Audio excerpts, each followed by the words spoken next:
The chill of the years last night clung to Arya Stark's cloak like a second skin as she leaned over the rail of the Braavosi galley, black swift, and watched the shore lights dwindle into formless sparks behind them. No moon guided the water tonight. Only the glint of oil lantern halos flickered across the dark mirror of the narrow sea, and the lingering taste of salt on her lips reminded her of the hours wasted on a deck that pitched beneath her boots and creaked like an old man's bones. Yet she remained there until the city became a smear upon the horizon, because goodbyes meant little unless one watched them vanish in their entirety. She had sailed from Winterfell wrapped in duty, but she carried no banner. It was easier that way. Banners drew the curious, and curiosity sowed unwanted memory. A wolf, she had discovered, must slink quiet and unremarkable until the moment came to bare its teeth. The waters between Westeros and Braavos served as a veil, and once she passed through it, the girl called Arya would dissolve once more into the no one she had learned to become. But she was no longer Jaqen's student, nor the kindly priest's servant. She was an alumna of many faces, one who had chosen her own purpose. Across the deck, the ship's master muttered over a slate of tide reckoning, his voice low, foreign, assuring the night watch that the winds would stay kind. Arya barely heard him. She drew needle from its thin sheath, let the lantern light skim along the steel, and wondered, not for the first time, if the sword was a promise or a tether. In Winterfell it had been both, yet here at the edge of the black water it felt lighter, more willing to belong to whatever identity she required. The sword remembered every thrust and parry Syrio had branded into her limbs years ago, and the blade's song lingered in her wrist like the echo of a mentor's whistle. As she breathed, the water danced. Before dawn, the rhythms of the sea lulled her into a meditation so deep she forgot the press of plank underfoot. Memories rose, a candlelit hall beneath the house of black and white, bowls of poisoned milk, a body laid on marble, the hush that followed the sigh when a life left flesh. She thought of the faces, hundreds, maybe thousands, preserved in cool silence, and she considered the bargain that had taken shape in her heart. The many-faced god accepted any offering provided it was presented with surrender. Yet Arya's new path bent the rules. She would give not simply to death, but to life. She would use the art to shepherd, not only to silence. Such heresy would anger many, but if she succeeded, another winter like the last might pass without the needless bloodletting of innocence. When the Black Swift docked in Braavos, gulls circled the mast screaming at one another. She disembarked wearing the plain gray of a dock girl and vanished into the odor of fish, tar, and seaweed. Her first destination lay in an alley seldom trod by merchants, the Oracle's Cup, a tea-house where assassins drank quietly under paper lanterns.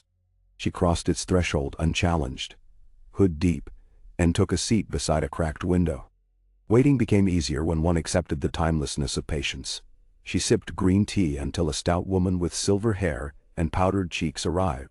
Many wintered dreams rest uneasy when the wolf prowls Braavos, the woman said, in the old tongue of the free cities. Arya answered in a murmur. Dreams foul only when the sleepers fear waking. The woman's name was Aurelia, an agent who bartered in whispers. Arya offered gold and the promise of greater treasures for a list of suitable young candidates, boys, girls, and the countless unlabeled between, whose loyalty to coin had not yet calcified, whose hearts still held space for cause. Aurelia listened, weighing each phrase as though it might split into poison needles, and finally set down 3 names. Rhaella Waters, 13, bastard of Driftmark, runaway thief. Niles, a war orphan gathering alms among potter's kilns. Irisand, aged 15, a street fighter of Dorne's blood currently indentured as a spice girl aboard the cog. Delia's kiss. Hatchlings, Aurelia pronounced. They will disappoint. Children disappoint when they are shepherded by fear rather than choice, Arya replied. Aurelia smiled around her tea. Your coin, wolfling. By twilight, Arya had tracked the first of them. Rhaella Waters slept beneath an arch bridge, where the moss dripped and the scar of the moon current hissed over barnacled pilings. The girl's fingers still curled around the purse she had lifted from a Lyseni factor hours earlier. A clumsy theft, though enterprising. Arya settled beside her, silent as drowse, and watched until Raela's breath found the fragile cadence of children too weary to dream. She smelled of rags, brine, and hunger, sharpened by spite. Needle rested across Arya's lap like a cat who would not purr. Observation became lesson. When dawn blanched the canal, Raela opened her eyes to Arya's grin. "Give that back," the girl snarled, snatching for the purse. Arya's wrist flicked, the purse danced out of reach. A better thief would have searched her shadow before fleeing. "Who are you?" "No one of consequence," Arya lied. "Yet I have coin and purpose, and a ship bound for the Sunset Sea at week's turn. I could use a girl with quick fingers, if she dares believe in something more than her hunger." Raela's eyes narrowed. "And what would I owe you?" "Only what you choose." They spoke little after, but in the silence Raela's stomach betrayed her. Arya produced a heel of brown bread, and a smear of soft goat's cheese. The girl devoured it, while Arya pictured the first time she herself had stolen bread, on the streets of King's Landing. A wolf pup in a city of lions. When Raela finished, Arya tossed her the purse. "Spend it as you like," she said. "But I sail in 6 days.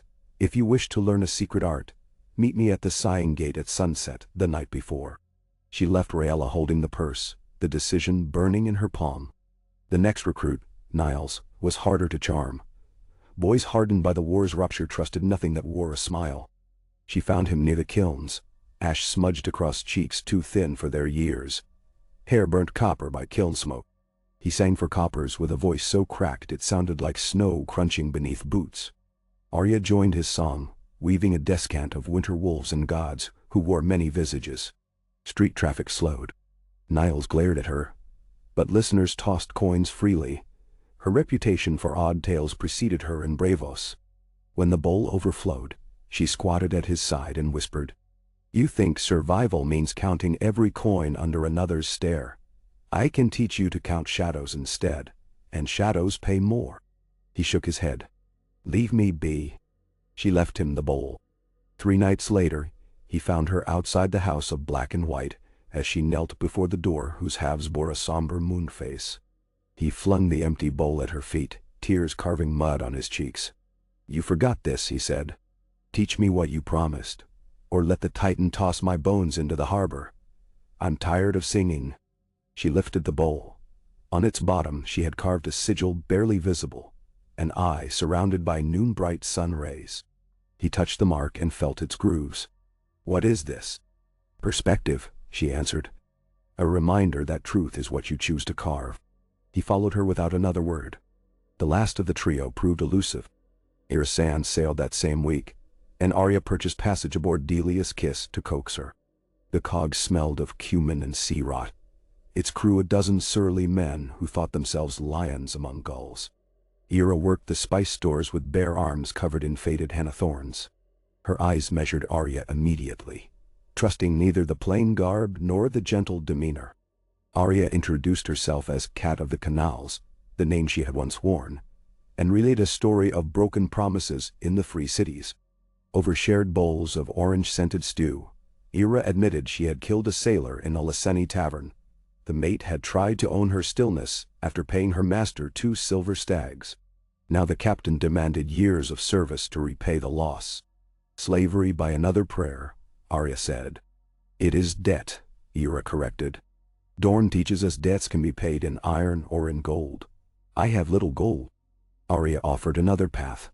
"Serve me instead. I will clear your captain's ledgers. In return, you train beneath me until you can slip the shadows themselves. Then you may choose to leave." "Then?" Ira's laughter tumbled like stones rolling down dunes. "And if I kill you once, I know your secrets. Then you were never worthy of them." That night, Arya strolled the deck under cold stars, counting steps until midnight. A blade glimmered in the darkness. Ira lunged, quick, a sand adder's strike. Arya parried with just 2 fingers upon needle's hilt, turned the attack aside, and pressed her knee to Ira's spine before the crew's watch bell finished chiming the 12th note. Ira hissed, caught between fury and awe. "Once," Arya said, "I faced a woman who could change her face and voice at whim. She fought with staff and dagger in silence. She nearly took my eyes. I never wish to meet her again. Someday you might equal her, but tonight you do not. Arya spat blood into the sea. Teach me. 6 evenings later, Arya stood at the sighing gate, beneath weather-eaten gargoyles, whose mouths exhaled a perpetual sigh as river winds threaded through stone lungs. Rayella appeared first, cloak patched with coins sewn into the lining. She spoke no words, only nodded. Niles arrived next, bowl left behind, eyes wide as if glimpsing sunrise for the first time. Ira came last, her wrists still bruised where the captain had bound her until Arya's letter of credit freed her debt. Tonight, Arya told them, you become travelers on a road few even know exists. I do not promise comfort. I do not promise glory. I promise pain, truth, and choice. If any of you doubt, leave now. We part as strangers. Nah. They remained. She led them not to the house of black and white. It would have been a death sentence to trespass novices into sacred vaults, but to an abandoned candleworks near Ragman Harbor. Its long hall flanked by ovens once used to melt tallow into thin taper rods. She had spent coin quietly gutting the place weeks earlier, filling pits with river sand, coating walls in chalk, and erecting a web of rope and pulleys overhead. Here she would forge them. The first lesson: sight dotto. She blindfolded them and walked barefoot among scattered bells. Each student had to follow her footfalls without ringing a single bell. Rayella's thiefcraft lent her advantages. On her third attempt, she drifted like vapor. Niles stumbled often, yet his sense of trepidation eroded quickly, and soon he moved with quiet devotion to the patterns of sound.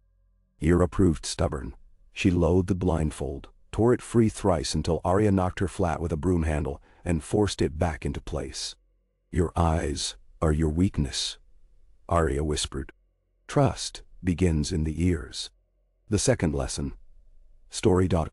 They gathered nightly in a circle around a lone candle, each sharing a truth from their past, then twisting it into 3 lies until no one could be certain which version fed the flame. Arya encouraged them to watch one another's posture. Breath, knuckle twitch. A lie is a song, she said, and like any song, it leaves echoes.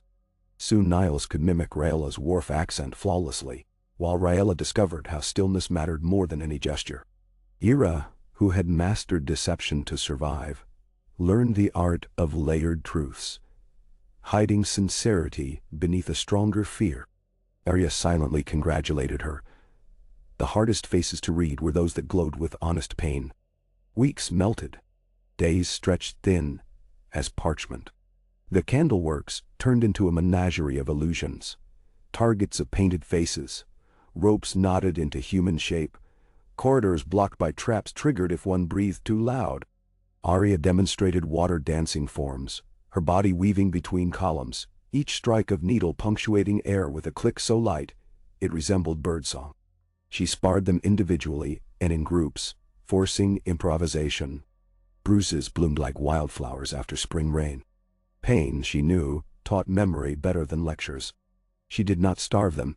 Jaqen had taught through hunger, but Arya believed clarity thrived on nourishment. Instead, she imposed fasts that began at dawn and ended only if a trainee accomplished a set task: recover a golden coin hidden atop the rope web, steal a feather from Arya's hair while she meditated, recite 50 names backward. When success ripened, a hot meal awaited: cabbage stew thick with hair, warm bread brushed with honey, river trout smoked over alder. They learned the taste of achievement. 2 moons passed before Arya deemed them ready for the first mask. In a nave loft, she kept wooden busts carved with bland features. She instructed each student to sculpt in wax a face they had never before seen, a conjured stranger, then memorize its bone map by fingertip. We become the story we tell ourselves, she said. To wear a face you must first believe in the bones, the blood, the hopes behind its eyes. Each night they added detail: a scar, a cleft chin, subtle crow's feet that suggested laughter. As they sculpted, Arya told them tales of ghouls that slipped beneath castles, of Kingsguard who shirked vows, of septons who prayed louder to mask cruelty. She reminded them that justice sometimes required an unseen hand, but mercy demanded a witness. One dawn the candleworks door thudded under a mailed fist.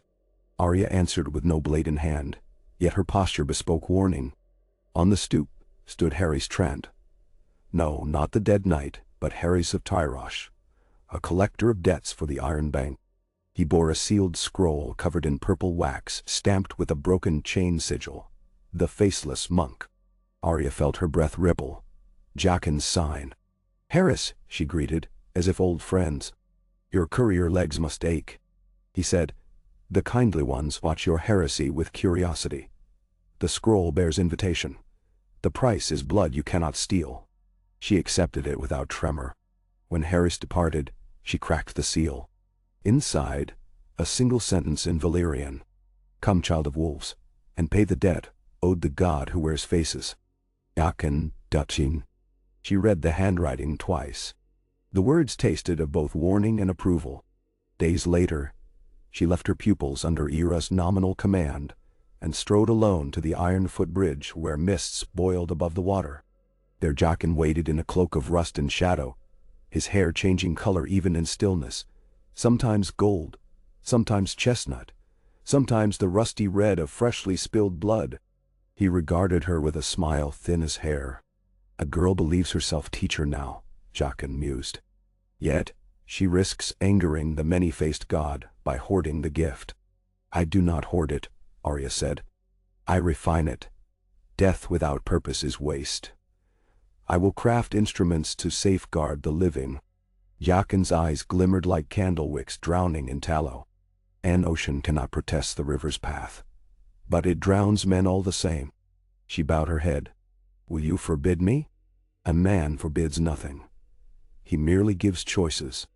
Jaqen produced a second scroll, smaller, bound by direwolf sinew. "Take this coin to the Isle of Faces in the Green Lands across the narrow waters. There a sage waits who remembers children of the forest. If your apprentices survive the path to that island, their souls will no longer be their own. They will belong to the realm. If they fail, the god of many faces will collect them." She accepted the scroll, feeling the sinew rough under her skin. "And what of you?" He stepped backward, body blurring, until the river swallowed his silhouette. "A man will watch," he whispered. Returning to the candleworks, Arya gathered her 3 adepts by the sandpit where they practiced silent falls. She told them of the coin, the Isle of Faces, and the pilgrimage they must undertake. None flinched, though Riella's braid twitched, as though a nervous tail. "We cross Westeros?" Niles asked. "We cross ourselves," Arya answered. "The longest road is the one between who we were and who we will become." Preparations began, forging new identities, stitching cloaks that could reverse color, collecting herbs to brew poisons and antidotes. Ira insisted on carrying a curved Dornish knife. Arya permitted it after dulling one edge. Rhaella smuggled lock picks into her boots. Niles counted days by carving tiny moons into the haft of a sling he kept hidden under his sleeve. Arya simply watched, gauging readiness not by skill but by hunger, the hunger to matter. On the eve of departure, an unexpected visitor arrived, Sansa Stark. She stepped into the candleworks cloaked in teal wool. Stark direwolf brooch pinned at her collar. Red hair braided into a crown. Arya met her in the corridor of wax faces, and felt the world tilt. The reminders of Winterfell still wound tight around her ribcage when Sansa spoke her name. "I followed the Raven's trail," Sansa said softly. "A Braavosi tradesman wrote of a girl who teaches shadows to dance. I feared it might be you." Arya shut the door behind her. "Why fear?" "Because I need my sister among the living, not drifting in myths." Sansa's eyes glistened. "Winterfell is strong again, but strength is fragile. Rumors say unrest brews in Old Town, and Ironborn raid the western shores. If the North is to survive another generation, I need allies who can silence war before it finds our gates." "Nam." Arya drew a breath scented by melting wax. "That is precisely what I intend, just not through armies or banners." Sansa looked beyond Arya to the hallway where Rhaella whispered Valyrian conjugations under candlelight. "These children, are you certain?"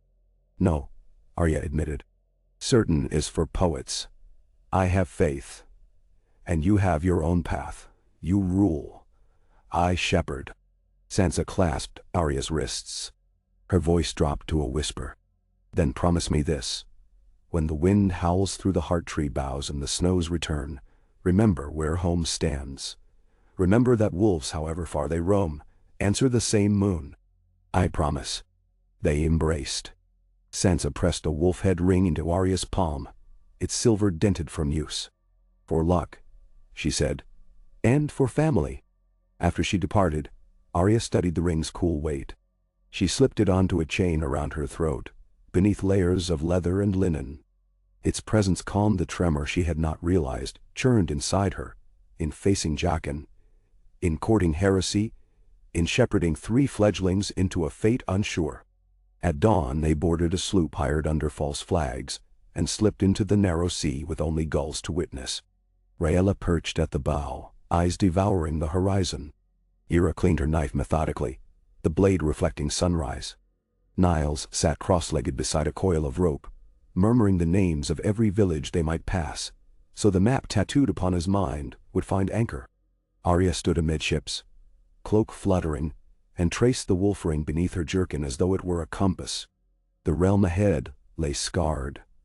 Lords nursing grudges, small folk whispering of dragons still brandishing fire to the east, schemers threading gold through courts. Yet possibility shimmered. The many-faced god could claim anyone, and death's temples sprouted in every city. But perhaps, Arya dreamed, life could wield the shadows as deftly as death. Perhaps a new breed of Faceless could bear purpose in lieu of coin. A brisk wind coursed over the sails, humming like a bowed string. Rhaella turned, her face pale, but gleaming with fierceness. "Mistress," she called, a title Arya had never demanded but had allowed. "Will we truly protect them all? The realm is vast, and we are only 4. Arya's gaze swept the whitecaps. "We are not only 4, she answered. "We are no one and everyone. We are the prayers no septon dares voice. If we succeed even once, the realm itself will spread the lesson."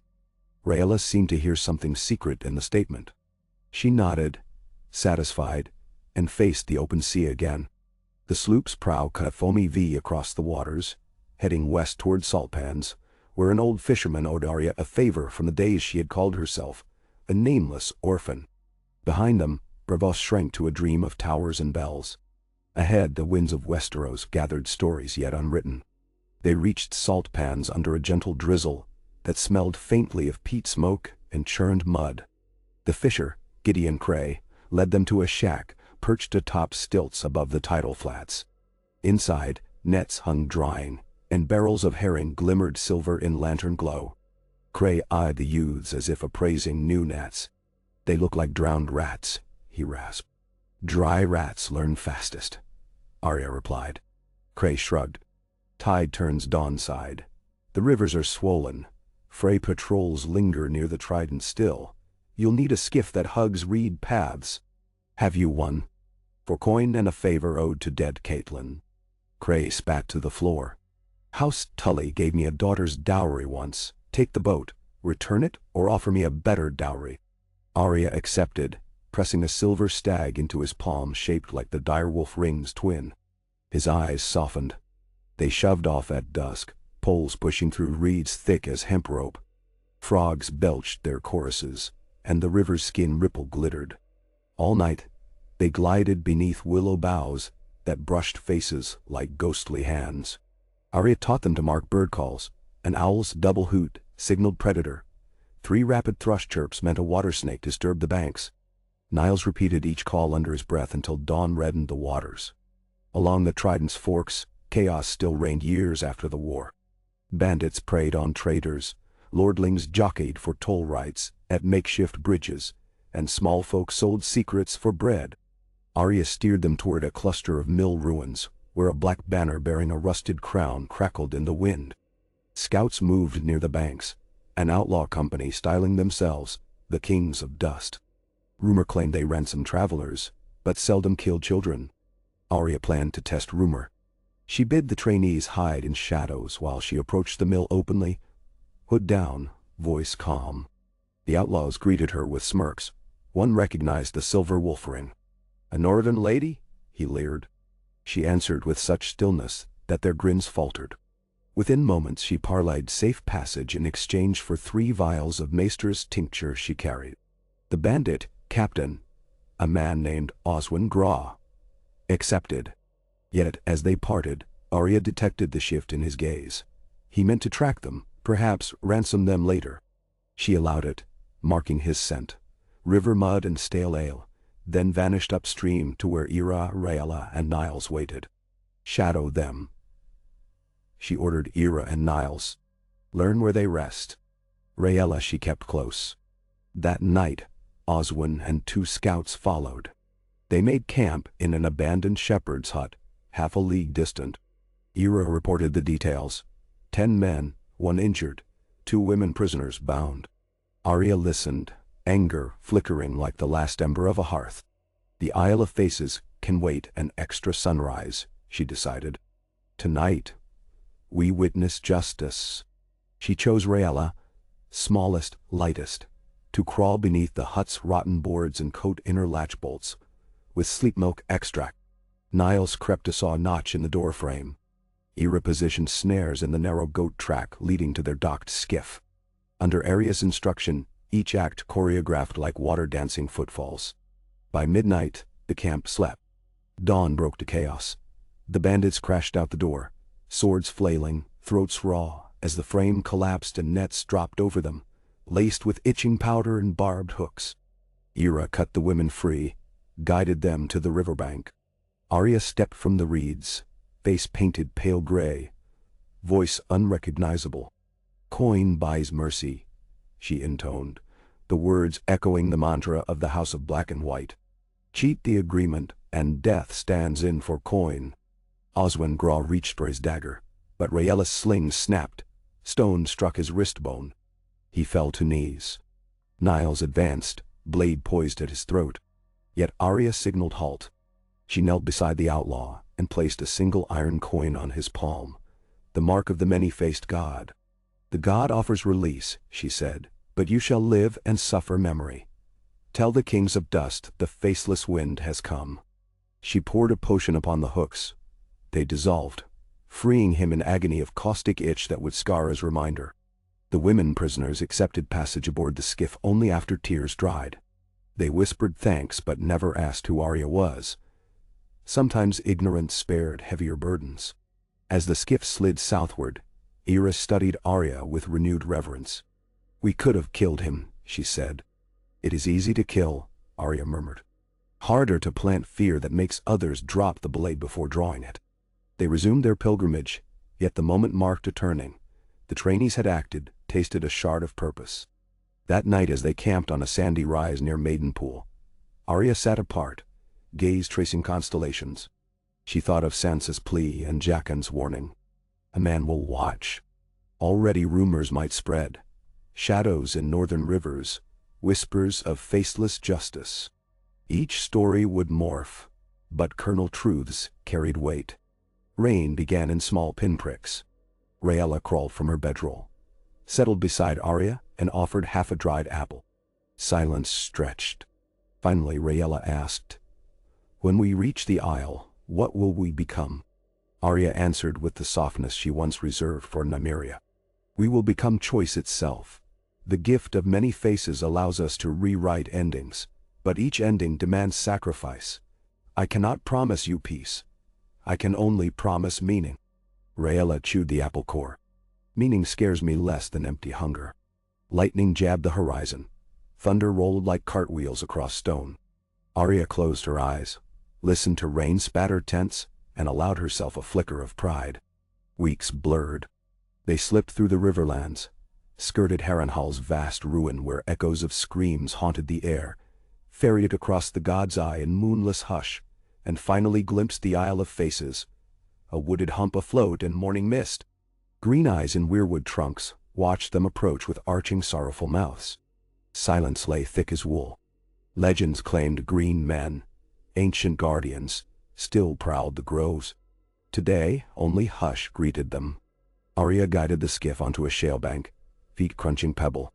She bade her students leave weapons behind, except for the carved faces they carried in linen wrappings. Together, They entered the heart of the isle, where the largest weirwood loomed. Beneath its limbs sat an old man cloaked in living moss, beard trailing into roots. His eyes, milk-pale, tracked them though pupils seemed blind. "Who seeks the breath of stone?" he croaked. Arya stepped forward. "4 souls. We ask the blessing of the old gods to bind our faces to the realm's safety." The old man's laugh sounded like leaves rustling. "Faces matter little. Songs matter less. Only the heart's drum moves mountains. Show me." "Mansjord." He pointed toward a hollow lined with obsidian shards. One by one the trainees entered. Hours dragged. With each exit, slivers of blood trickled down arms where obsidian tested sincerity. Arya emerged with jaw clenched, tears glistening but unfallen. Rayella throbbed silent sobs beneath the weirwood's gaze. Niles stumbled, almost collapsed, then steadied. Finally, Arya herself entered. She recalled every name on her death list long ago, tasted the iron of each kill, balanced gratitude against remorse, and offered it to the tree. When she emerged, dusk draped the isle.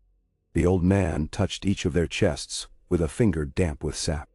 "Take your faces," he whispered. "But remember, wood remembers too. Break covenant, and roots will strangle your sleep." They bowed. Beneath sunset's ember light, they unwrapped the wax faces and pressed them to skin. The wax melted, melding, seeping pores until new visages bloomed. Rayella became a woman of sand-blown cheeks and copper lashes. Arya turned into a freckled septa. Niles wore the guise of a merchant's son. Arya donned the face of a kindly baker's wife, smile soft, eyes weary, brow lined with kindness. Only the wolf ring beneath her jerkin whispered truth. The transformation left them trembling. Yet, as they gazed into the river's glass, each recognized the spark behind eyes unchanged. Purpose crystallized. Night draped the isle. In the stillness, Arya thought she heard Nymeria's pack howl across leagues, family calling through darkness. Somewhere Sansa reviewed council letters, Bran dreamt among ravens, Jon roamed northern snows, and Arya, once a ghost among faces, now bore the weight of teacher. She whispered into the wind, "We begin." They returned to the mainland with footfalls softened by oath. Rumors already drifted, a maester in Old Town poisoned by unknown hand, after plotting to fund slavers. A sellsword company in the Reach disbanded overnight, after its captain vanished. A shipment of wildfire bound for the Fingers found floating in the Blackwater with every barrel unstoppered, the river extinguishing threat. None linked these events, but a hush settled. A hush laced with new folklore, silent guardians, faceless watchers. Arya's trio, now quartet, moved like water between those tales, always observing, sometimes nudging. They would not stem every wound, nor could they foresee all darkness. Yet each victory carved its mark upon the realm's heartbeat. Elsewhere lords argued about taxes, septons preached, queens brokered alliances, but in the quiet corners where small folk prayed, and bandits sharpened blades, whispers flowed. "The realm has secret teeth now, born of wolf and shadow." And those teeth, though unseen, smiled. The spring rains passed, leaving Old Town wrapped in a soft broom that clung to towers and courtyards, condensing upon the lantern bridges until each board dripped with liquid pearl. Beneath the starry-sept sweeping buttresses, pilgrims shuffled in steady, reverent streams, their prayers rising like breath toward the hidden sky. Yet below that solemn churn, the city's second current, one of secret commerce, died through cellar taverns, bookbinders' lofts, and the back doors of apothecaries. Here the faceless wind found its foothold. Arya crossed the Honeywine disguised as Mistress Elaine, a traveling baker whose pastries bore the improbable flavors of summer peaches, despite the season's meager harvest. At her side walked Rayella, now wearing the guise of a mousy septa named Lysara. She carried a willow basket of soft rolls dusted in crushed almond. Niles followed as a mute barge boy, shoulders round with simulated adolescence, eyes downcast, yet memorizing every alley vein. Arya trailed last, dressed as an olive agate laundress whose forearms bore the faded bruises of imagined beatings. Her posture told of subservience, but her gaze counted guardsmen and memorized gate timings. Their target lay within the citadel's outskirts, a discreet counting house leased to Archmaester Harlan Pythe, whose silver ring and mask and rod proclaimed mastery of economics. Rumor, however, cast harsher titles: peddler of chains for pirates, broker of slaving contracts out of Volantis, quiet financier of Mirish sellswords, eager to foment disquiet among reach lords still licking wounds after the war. The debt-jackin had hinted at whispered through Pythe's ledgers.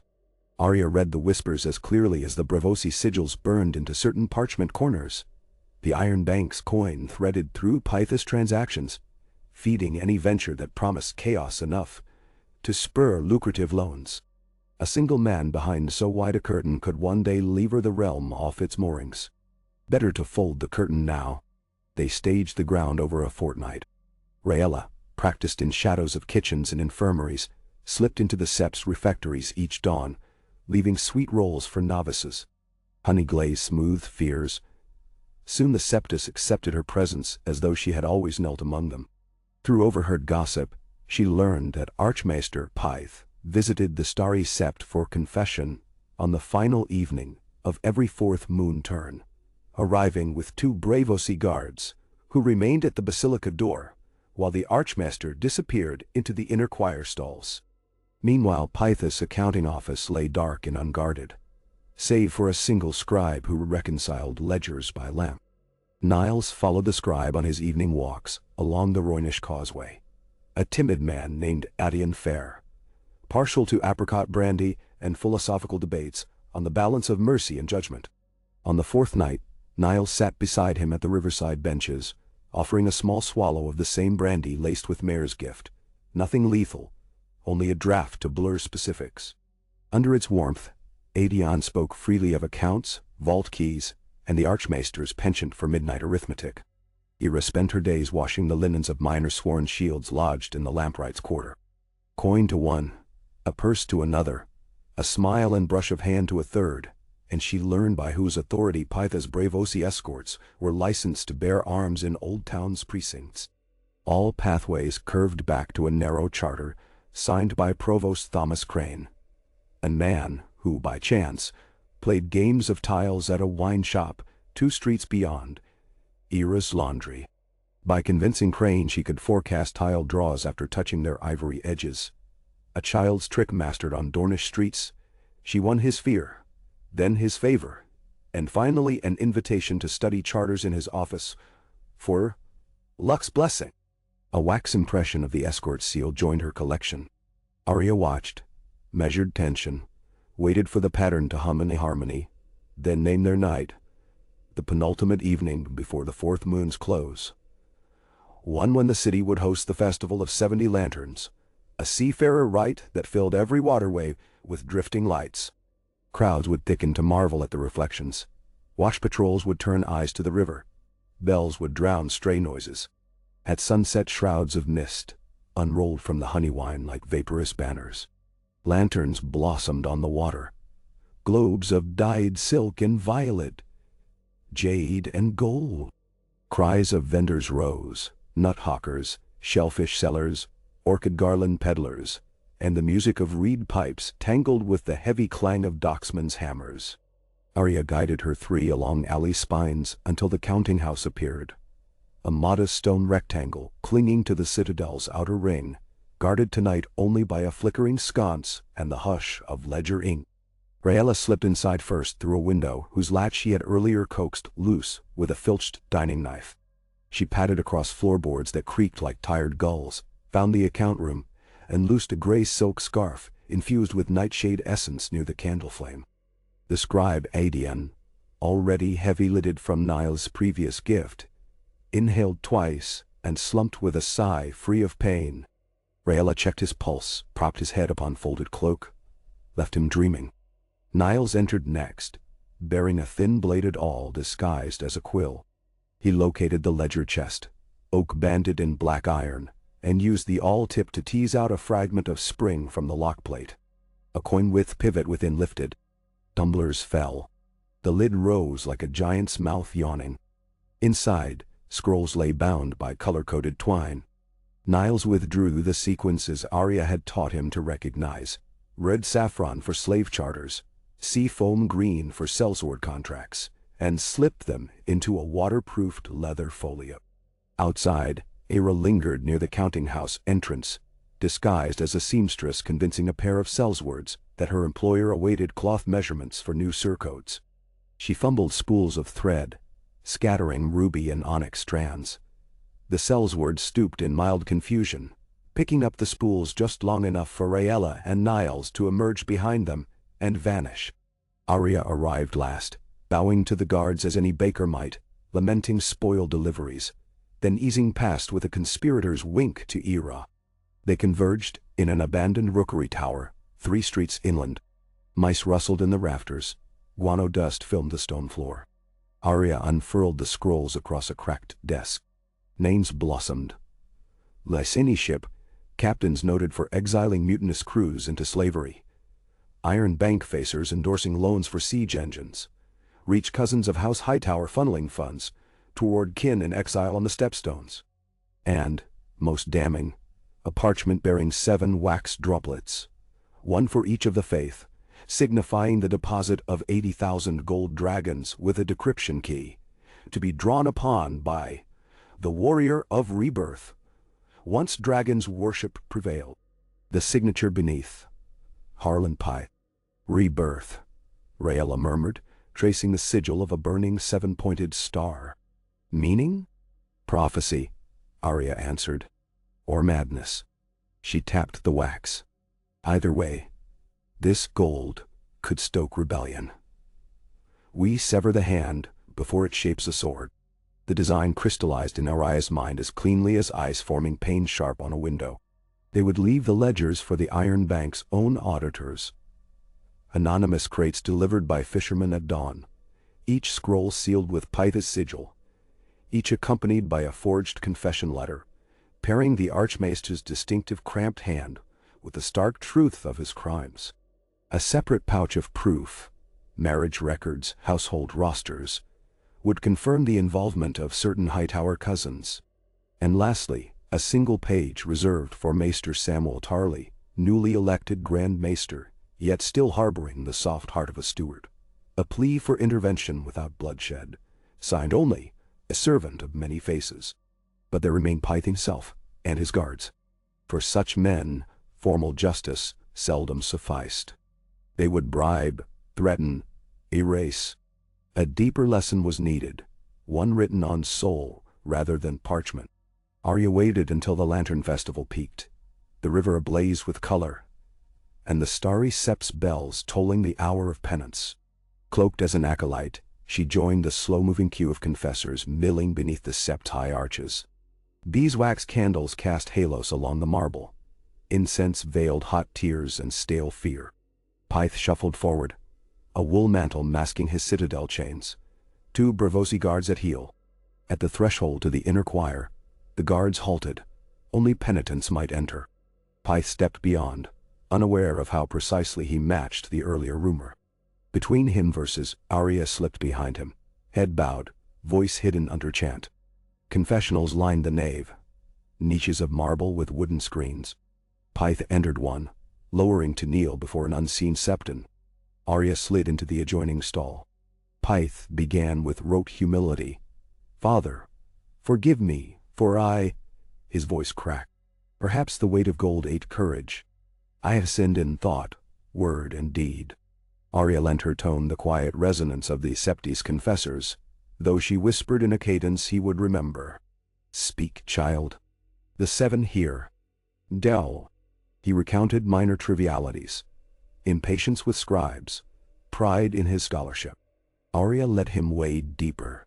Finally she prompted, "And what of those shackled in distant holds by the coins you lend?" Silence. The choir's chant drifted, a tidal hum. "Who are you?" Pythe breathed. "A lantern adrift on dark water," Arya answered. "A mirror to your conscience. Speak." The Archmaester's words emerged ragged, as though his ribs pressed sharp. He confessed to slave loans, to financing sellswords, to fueling dissent in return for promises of future interest. Tears slicked his beard. Shame, fear, or the first taste of genuine remorse. Arya listened until his whisper collapsed into hush. Then gently she offered a route. Renounce your coin, present yourself to the High Septon, protect the realm's innocence. Fail, and the many-faced god would claim retribution. She left before he could answer, gliding between colonnades until the festival's clamor swallowed her. Outside, Ira and Niles shadowed the Braavosi guards. Once Arya emerged, they signaled. The escort charter had been revoked by Provost Crane, fears sown by Ira's earlier games of chance. City watchmen approached with writs of seizure. By dawn the guards stood shackled on suspicion of weapons smuggling. Pythe, pale and trembling, presented himself at the Great Sept for voluntary penitence. Word spread swift as wildfire that the citadel might strip his chain. 3 days later, hidden aboard a grain barge bound upriver, Arya watched gulls wheel above Old Town's high tower and reflected on the lesson given. The city would not know her face, but the tremor in its coffers signaled change. The journey north resumed. They traced the Mander's flow through golden fields, where orchard blossoms perfumed dusk. At small villages they bought bread and chickpea stew, trading harmless jokes, leaving coins etched with a tiny wolf's head. Villagers would speak later of strangers polite and odd. Raella practiced silent landings from apple tree limbs. Niles collected songs of the Reach and rewrote them in ciphers along birch bark. Ira honed a smile that could pass for northern or Dornish depending on light. One afternoon, near Bitterbridge, they found a dead harvestman, half buried in rye, arrow through his throat. Bandits rarely aimed true from such distance. Arya examined shaft fletching. Black and white stripes, Dornish pattern used by the Legion of Righteous Fire. A fanatical splinter of the faith militant rumored to mass in secret. She pocketed the arrow, moved on, but shadowed deeper vigilance grew. The arrow's message coiled. Factions awakened. As summer's heat rose, the quartet reached King's Landing cloaked by twilight. The city, though rebuilt after Dragonfire, still stank of dust and burnt mortar. Raella marveled at the Red Keep's mended towers. Niles counted new sept spires rising beyond Fleabottom. Ira scowled at gold cloaks extorting fishmongers despite royal decrees. Arya observed the mood, gleaning tension in merchant chatter, dread in whispered talk of a hidden cult. In dim taverns, they heard of sermons given by a veiled preacher, called the Shepherd Returned, who claimed to speak for the gods' wrath and rallied orphans and broken men beneath the promise of cleansing judgment. Some said the shepherd's disciples roamed alleyways branding sinners with 7-pointed stars burned into skin. That name tugged Arya's memory. Years earlier, during the chaos that followed King Robert's death, a shepherd preacher had stirred mob fury which ended only in blood. History repeated like a wound unhealed. They attended a clandestine sermon in the ruined dragon pit. Torches blazed among cracked stone. A crowd huddled, listening to a robed figure whose voice echoed thin but fervent. He decried dragonspawn queens, false northern kings, ironbank usury, sellswords, and the mask-wearing killers who pervert the gods' true gift. Arya stiffened. The preacher knew of faceless whispers. His message laced fear with vengeance. Ripe tinder awaiting a spark. Niles, disguised as a one-armed beggar, drifted closer. Raella slunk along the wall like ivy. Ira moved among restless shoulders, palms ready to quiet blades. Arya observed the shepherd. Tall, robed entirely, gloved hands gesturing in harsh angular shapes. When he removed his veil to conclude, moonlight revealed a face branded by acid scars. The pattern of wildfire burns. An ex-pyromancer? Or a zealot maimed by the war? His eyes burned like green glass.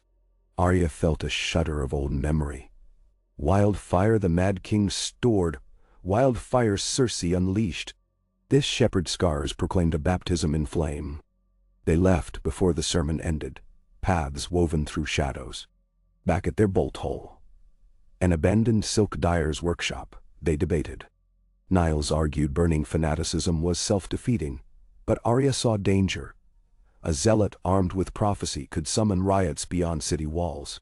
The shepherd's talk of faceless men implied he sought scapegoats. If he turned common folk against unseen protectors, all subtle work risked exposure. Worse, whispers linked him to the deposit pyth reserved for the warrior of rebirth. Gold could fuel militia.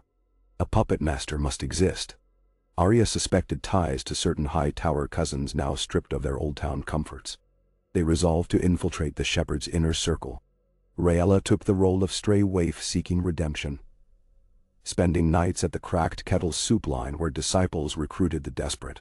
She feigned visions of 7 bright flames, recited lines of scripture learned at the Siptito. In time, she earned invitation to the Dragon Pit dormitory, where novices prayed over shattered dragon skulls, said to house lingering spirits. There Rhaella traced supply routes. Crates of dried beef and obsidian shards shipped from Dragonstone, flagons of arbor wine sealed under false crests, funding far beyond alms. Niles, meanwhile, charmed street spies in Flea Bottom, trading illusions of coin for rumors. He learned of nightly meetings on the Street of Silk, where the shepherd convened with masked benefactors. Arya followed those benefactors one humid dusk, and discovered one to be Sir Bennifer Hightower, nephew to the Lord of the Hightower, currently stripped of inheritance. Bennifer bore a brand new Septon star on his cloak, and a purse heavy with gold-stamped H.A.P. Harlan Pyth's monogram. Pyth, though disgraced, still fueled the movement from his citadel cell. Arya crafted a plan of unraveling. She would allow the shepherd to stage his grand awakening. A public sermon intended several nights hence during the Feast of the Mate. There, before throngs, he intended to ignite braziers of wildfire as proof of divine spectacle. Arya's troop would invert the spectacle, reveal the hidden coin, expose Hightower's meddling, spare civilians from flame, and pivot the shepherd's zealotry upon itself. They scouted the dragon pit again by daylight. Ivy vined the ribs of collapsed dome ribs. Tunnels once meant for dragons yawed into darkness. In an alcove they found metal casks inscribed with alchemical glyphs, 10 barrels of wildfire disguised beneath soot. Niles studied the glyphs, lips forming calculations. If ignited, each barrel could incinerate half the pit and every soul within. Arya directed him to craft a failsafe, brew a quicklime powder that when poured through bungholes would neutralize the wildfire's resin. Over 3 nights he accomplished it, sweating in a candlelit loft. His former mute facade surrendered to sudden bursts of soft curses. While Niles labored, Arya infiltrated Hightowers, rented manse on the Hill of Rainies. Genuine scepter robes sewn by Rhaella allowed passage. Forged writs from Provost Crane's seal lent authority. She reached Bennifer's study and replaced his ledger's ink pot with one containing faint glow juice distilled from fireflies. Words written would shimmer emerald under lamplight, revealing payments and codes when timed.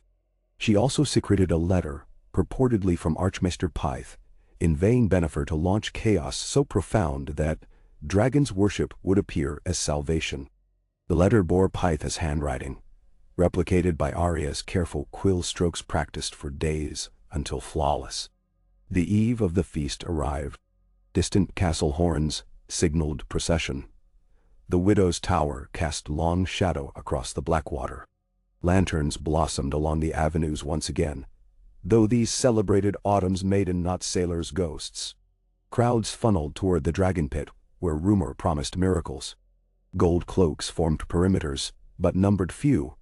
Commander Ricker had thinned his watch to honor parade duties. Perfect stage for schemes.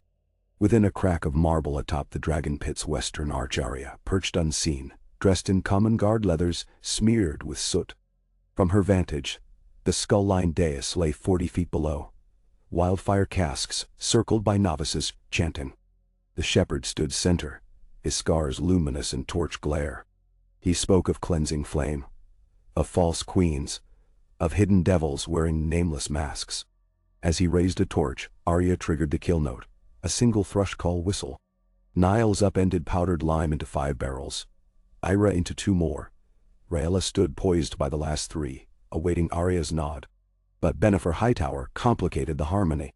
He arrived early, bearing a chest of coin to display before the faithful as donations from the Maiden's Grace. When he unlocked the lid, glowing letters flared in greenish light. Pythe's handwriting broadcast for all to see. Murmurs rippled. The shepherd frowned, stepping closer. Rayella, seeing confusion spreading, acted. She poured lime into the remaining barrels and slipped into the crowd. Yet the shepherd caught her sleeve, whether by fate or suspicion. He yanked her hood. The septa's meek face stared back. "What trickery!" he snarled. Arya tensed, but chance offered aid. A lone gull, nesting since dawn on the pit's rim, startled by torch flare, swooped, wings buffeting the shepherd's face. His scarred skin met claws. He flinched, releasing Rayella as she darted through kneeling believers. In the scramble, Benifer Hightower saw Rayella flee and assumed betrayal. He accused the shepherd of dishonor. The shepherd raged that gold mattered nothing, that divine flame would show truth. He thrust his torch toward a cask. No bloom. The neutralized wildfire sputtered harmlessly. Resin hissed but did not ignite. The crowd gasped.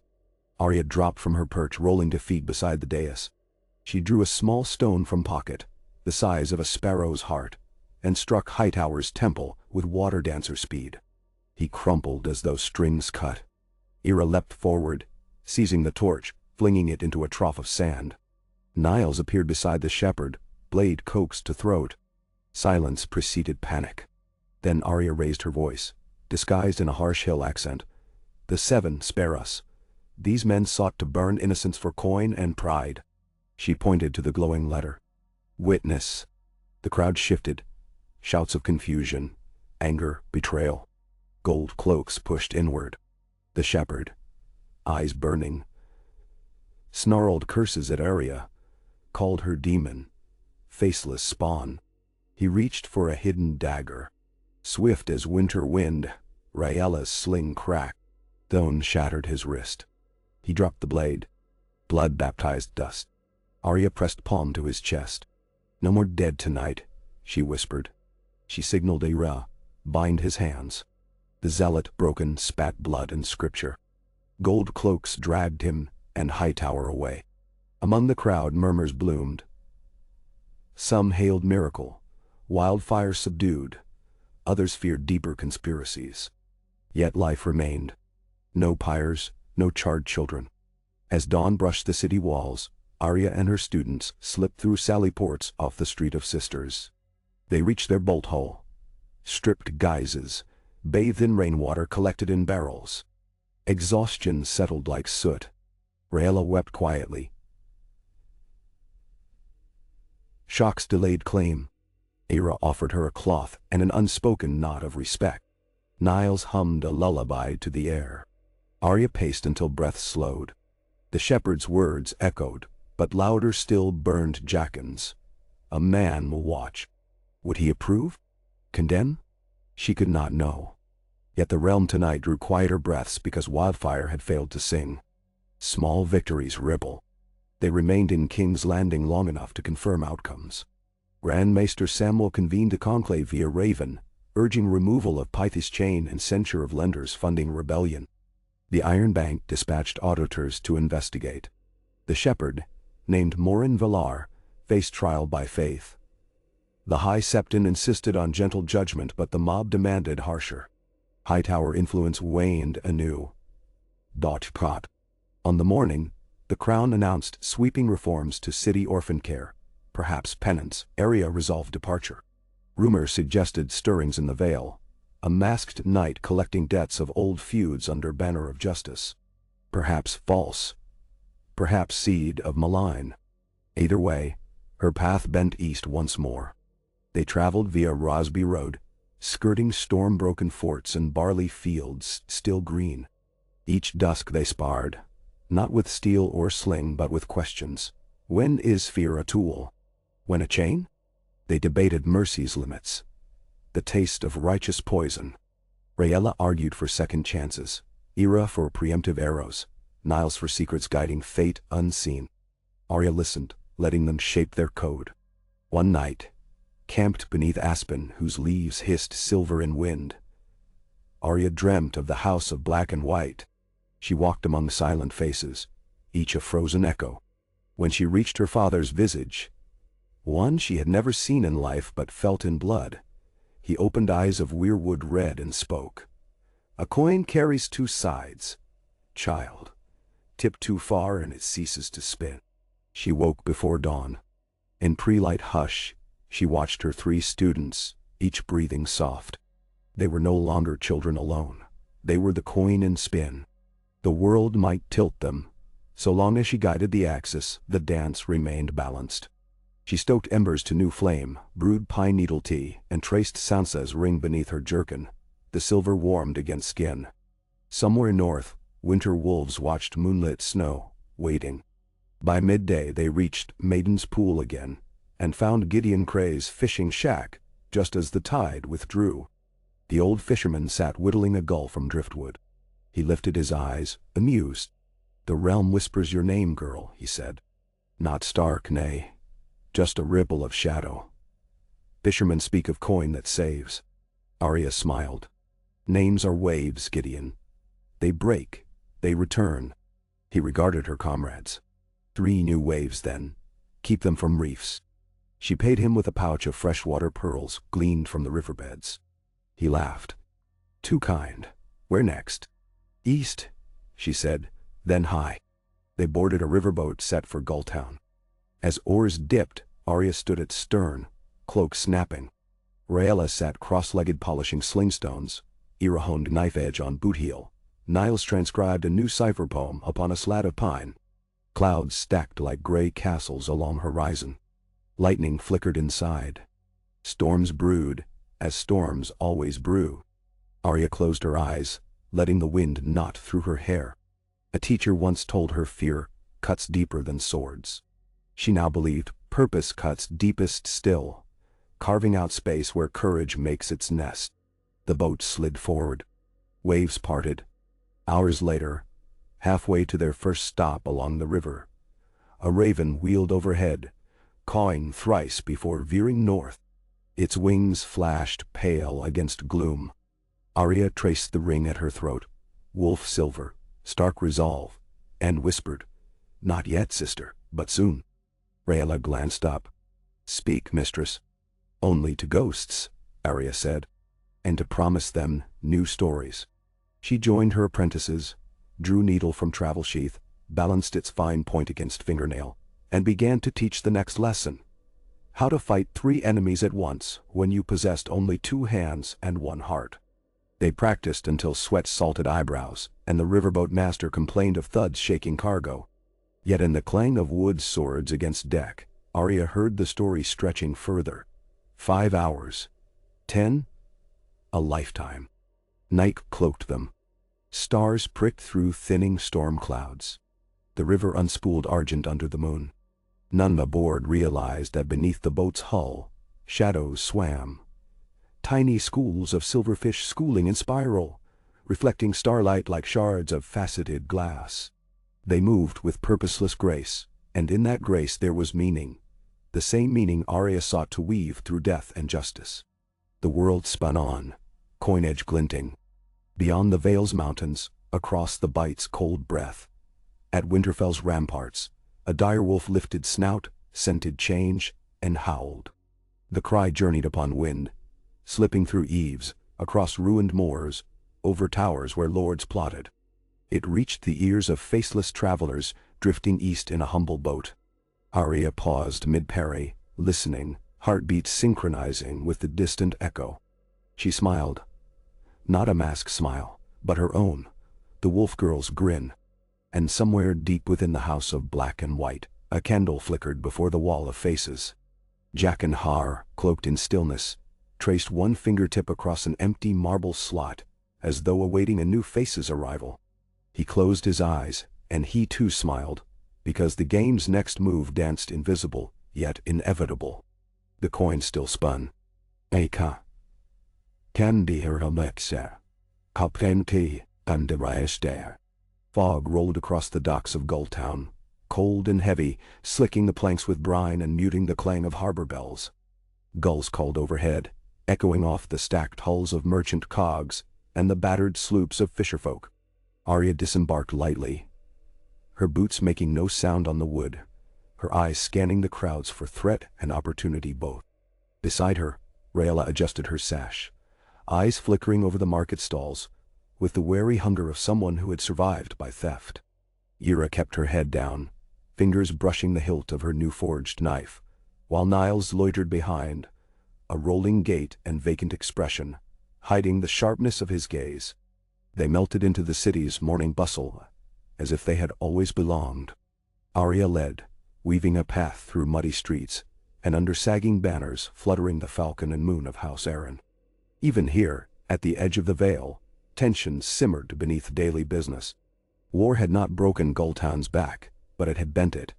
Merchants kept wary eyes on their coin, mothers herded children quickly, and the guardsmen's faces bore the pinched look of men forced into new and uncertain duty. They secured lodging at a narrow-beamed inn called the Widow's Lantern, where the scent of fried eel never quite left the air.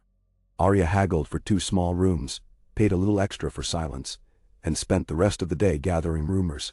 Over thick cider and sour bread, she listened as the inn's regulars gossiped about the mountain clans raiding in greater numbers, of high-born squabbles over the new Lord Protector's edicts, and of strange murders in the winding alleys. Someone, perhaps a shadow, perhaps a ghost, was killing men in the night. The bodies bore neither wounds nor blood, but each was found with lips frozen in an expression of terror, a coin gripped in a dead hand. Some said the stranger walked Gulltown's streets. Arya listened, hiding her interest, and watched the way the merchant's wife at the next table touched a wooden token tied with a red thread every time she spoke of death. Old ways surfaced when fear prowled. Later, in their rooms, Arya laid out the day's findings. Something moves here. Not a common cut purse or even a sellsword's feud. This has purpose. Coins and fear. Ira frowned, eyes distant. The coin is the mark. Whoever kills wants to be seen, not hidden. That is not our way. Boston. Unless, Niles murmured. It is someone who wants to teach the city fear. Rayla shivered, curling her knees to her chest on the straw pallet. Or to call out the real Faceless, draw us into the open. A challenge. Arya nodded. We answer, but in our way. Watch first, listen, hunt shadows. They spent the next day in the city's underbelly. Rayla drifted among the baker's apprentices and dock boys, a wraith in borrowed rags, hearing of the deaths and the rising price of milk and lamp oil. Ira shadowed the city watch, mapping their patrols and learning their weaknesses, where bribes bought inattention, which alleys the guards never entered after dusk. Niles found the rag picker's quarter, and spent hours trading lies with thieves, gleaning the hidden gossip. The first of the coin-marked dead had been a petty smuggler, the next a known fence for stolen silks, then a young scribe caught forging customs receipts. No pattern of station, but all outsiders, all men with secrets.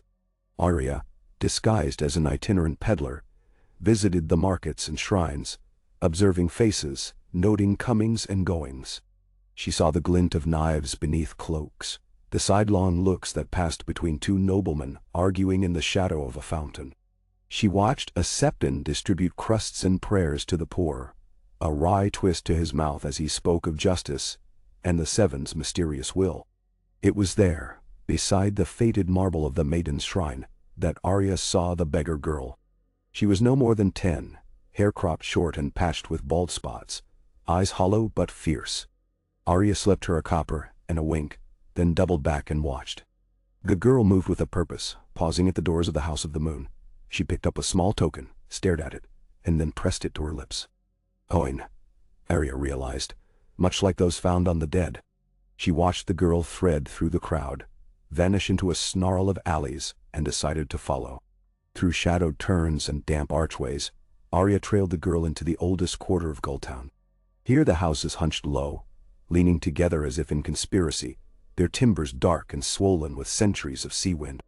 The girl ducked under a sagging lintel and slipped through a door painted with faded moons. Arya waited, silent as snow, then pressed herself to the wall, listening. Voices inside, a man's, low and rough, and the girl's, sharper. The man said, "You're late. Did you see the watchers?" The girl replied, "No one but the peddler. She gave me coin, but not the kind you want."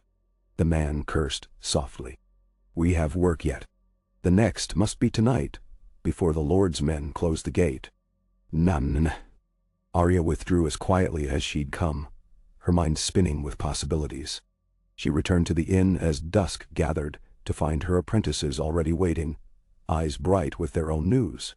Niles spoke first, pulling out a thin strip of cloth stained with blue dye. "I saw this at 2 of the deaths, left tied to the victim's boot. It's from the docks, but only certain crews use it. Smugglers who sail for Bravos." Arya nodded. "And I learned that the last man who died had spoken out against a new merchant house, one with sudden wealth, foreign backers. Their colors are blue and white." Rayla hugged herself. "And I heard the children talk about the ghost of coins. A story they whisper at night. If you see the coin and you're bad, you die in your sleep." Arya listened to all, piecing together the strands. "They want fear. They want the city to think justice comes from outside, from a foreign god, or something worse." She looked at each of her students. "We show them what real justice is. Tonight, we watch the merchant house. If we find the killers, we stop them, not with fear, but with truth." Darkness fell hard. Mist thickened as the four made their way through twisting streets toward the merchant's compound. A new-built house with a courtyard of imported marble, its gate watched by 2 thick-set men with clubbed arms and wary eyes. Rayella went first, slipping through a gap in the wall, vanishing among the garden's tangled roses. Niles followed, climbing over the stable roof and flattening himself against the chimney's shadow. Ira and Arya circled, approaching from the lane, faces obscured by shawls. Inside, the house glowed with candlelight. Voices drifted out, laughter edged with malice. A feast was underway, a celebration perhaps, or the winding up of business done. Arya signaled. Rayella would create a diversion. Soon, a yowl rang from the rose bushes, followed by a crash of pottery. The guards hurried away, curses trailing behind. Niles dropped from the roof, silent, and slipped into the courtyard. Ira and Arya followed, moving through the shadows to the main door. They listened. Inside, the voices grew sharper.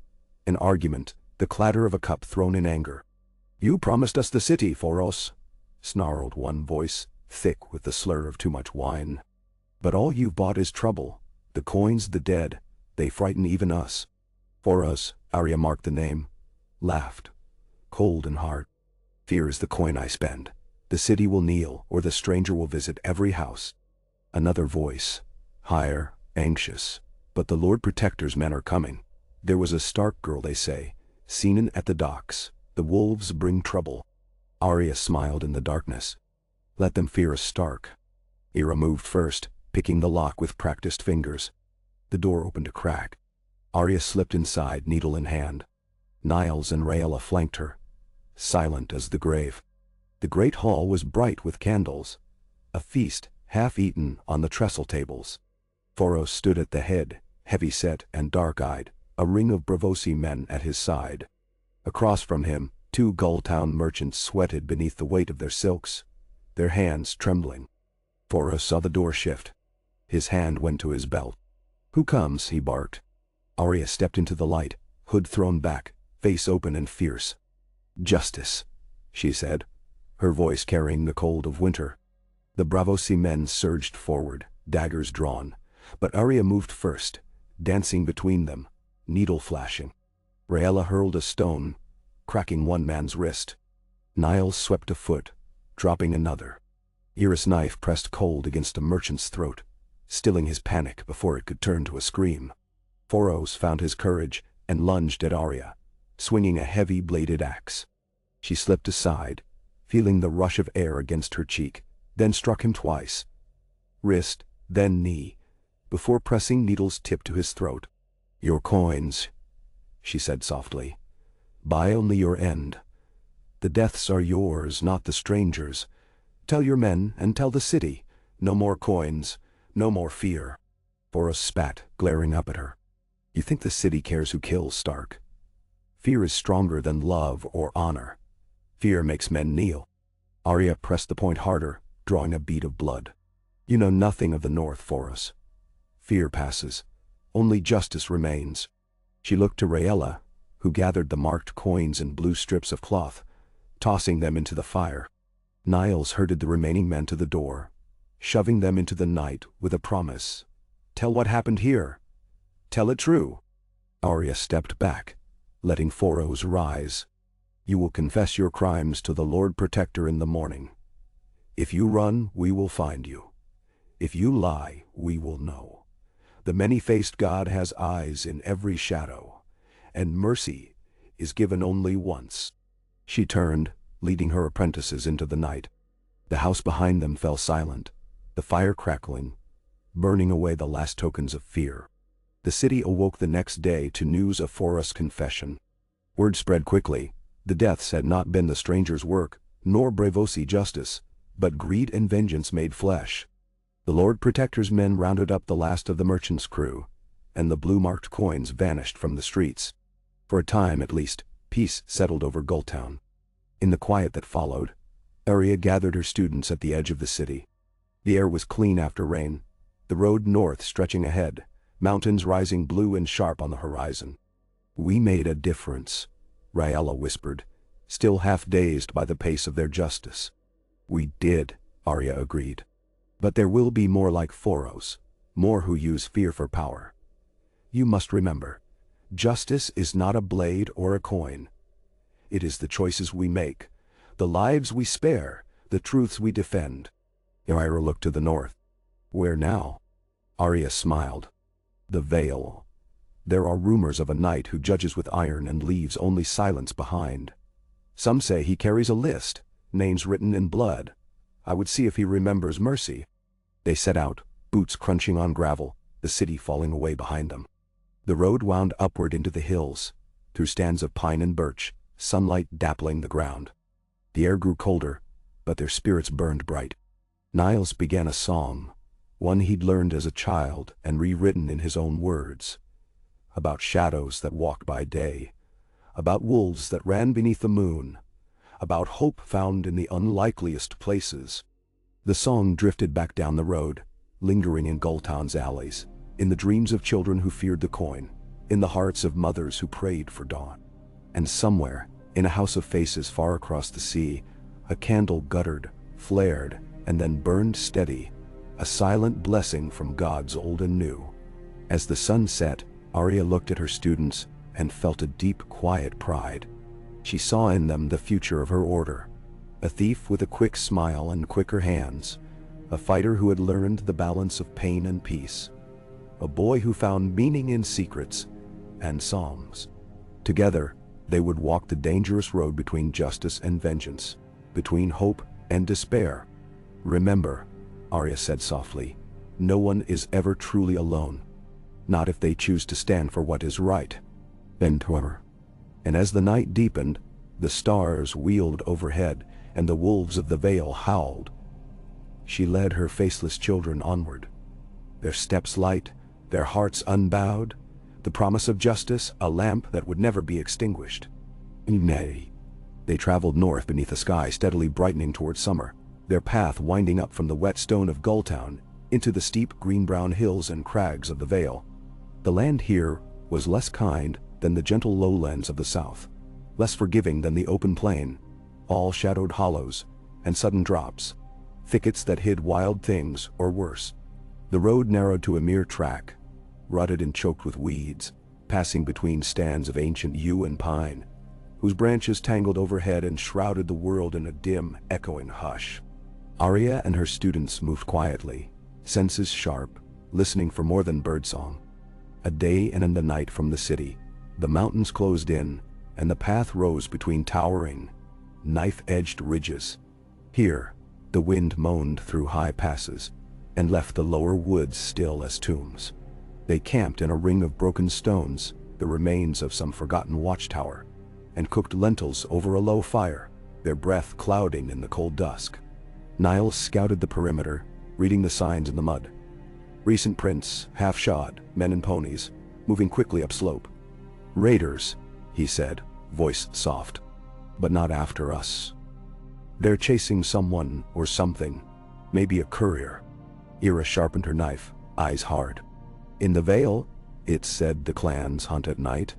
The mountain men hate all who walk the Lord's road. No. Arya turned a smooth stone in her hand, recalling the tales she'd heard in Winterfell's halls.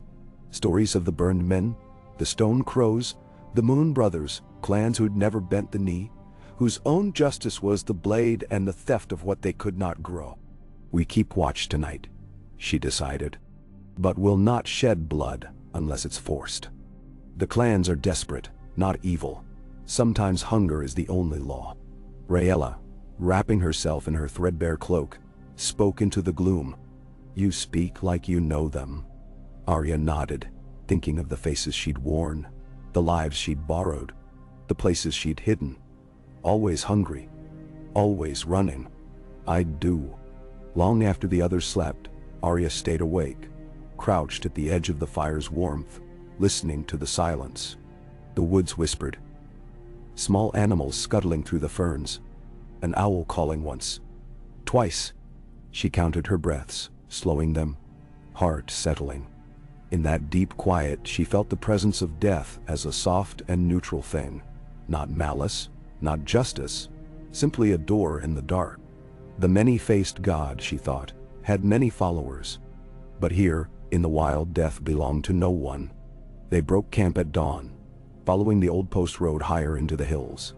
By mid-morning, a sudden sound, a child's voice raised in panic, cut through the trees.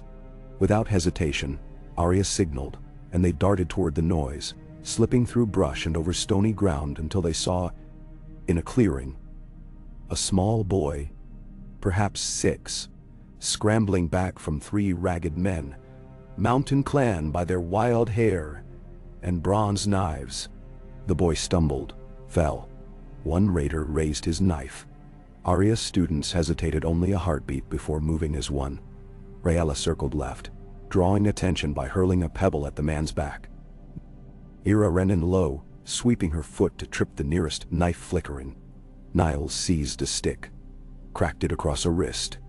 Arya, swift as the wind, was there with needle, intercepting the last man's blade with the flat of her sword, twisting and knocking it free.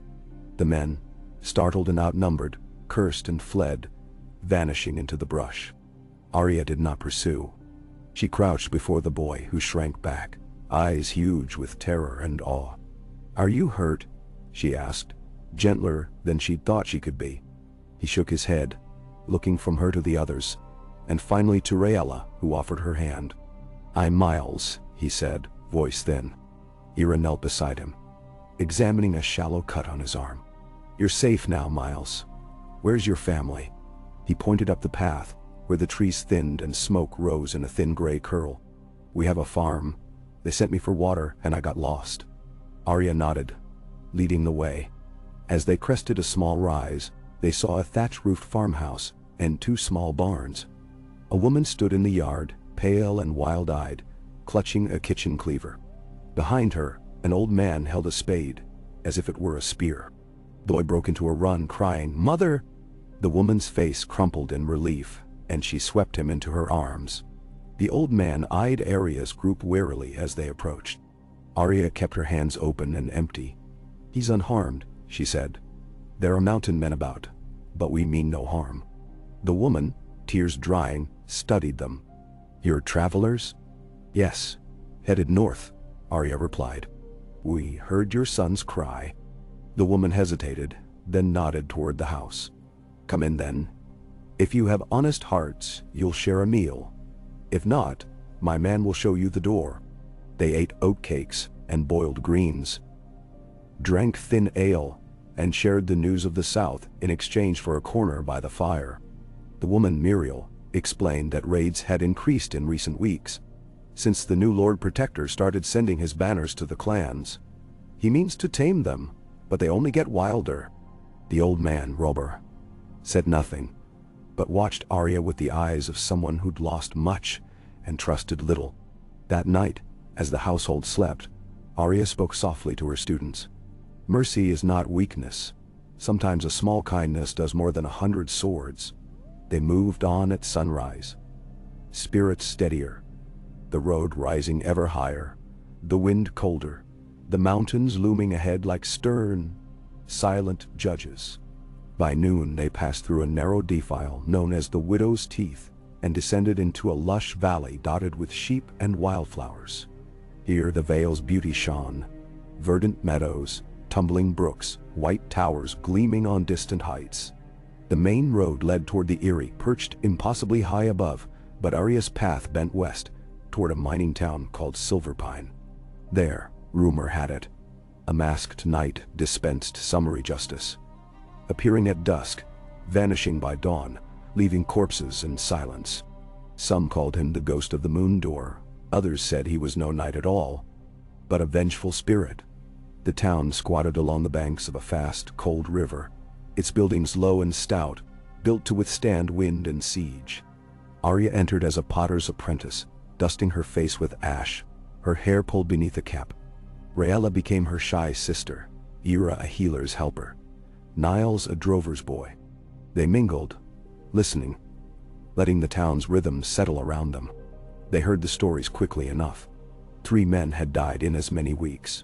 One a gambler, another a hedge knight, the third a local tanner known for a quick temper and a slower purse. All found at dawn, throats cut clean, a single black feather pinned to their breast. None saw the killer, though a milkmaid swore she'd glimpsed a pale horse at dusk, and a miner claimed he'd heard the whicker of ghostly laughter.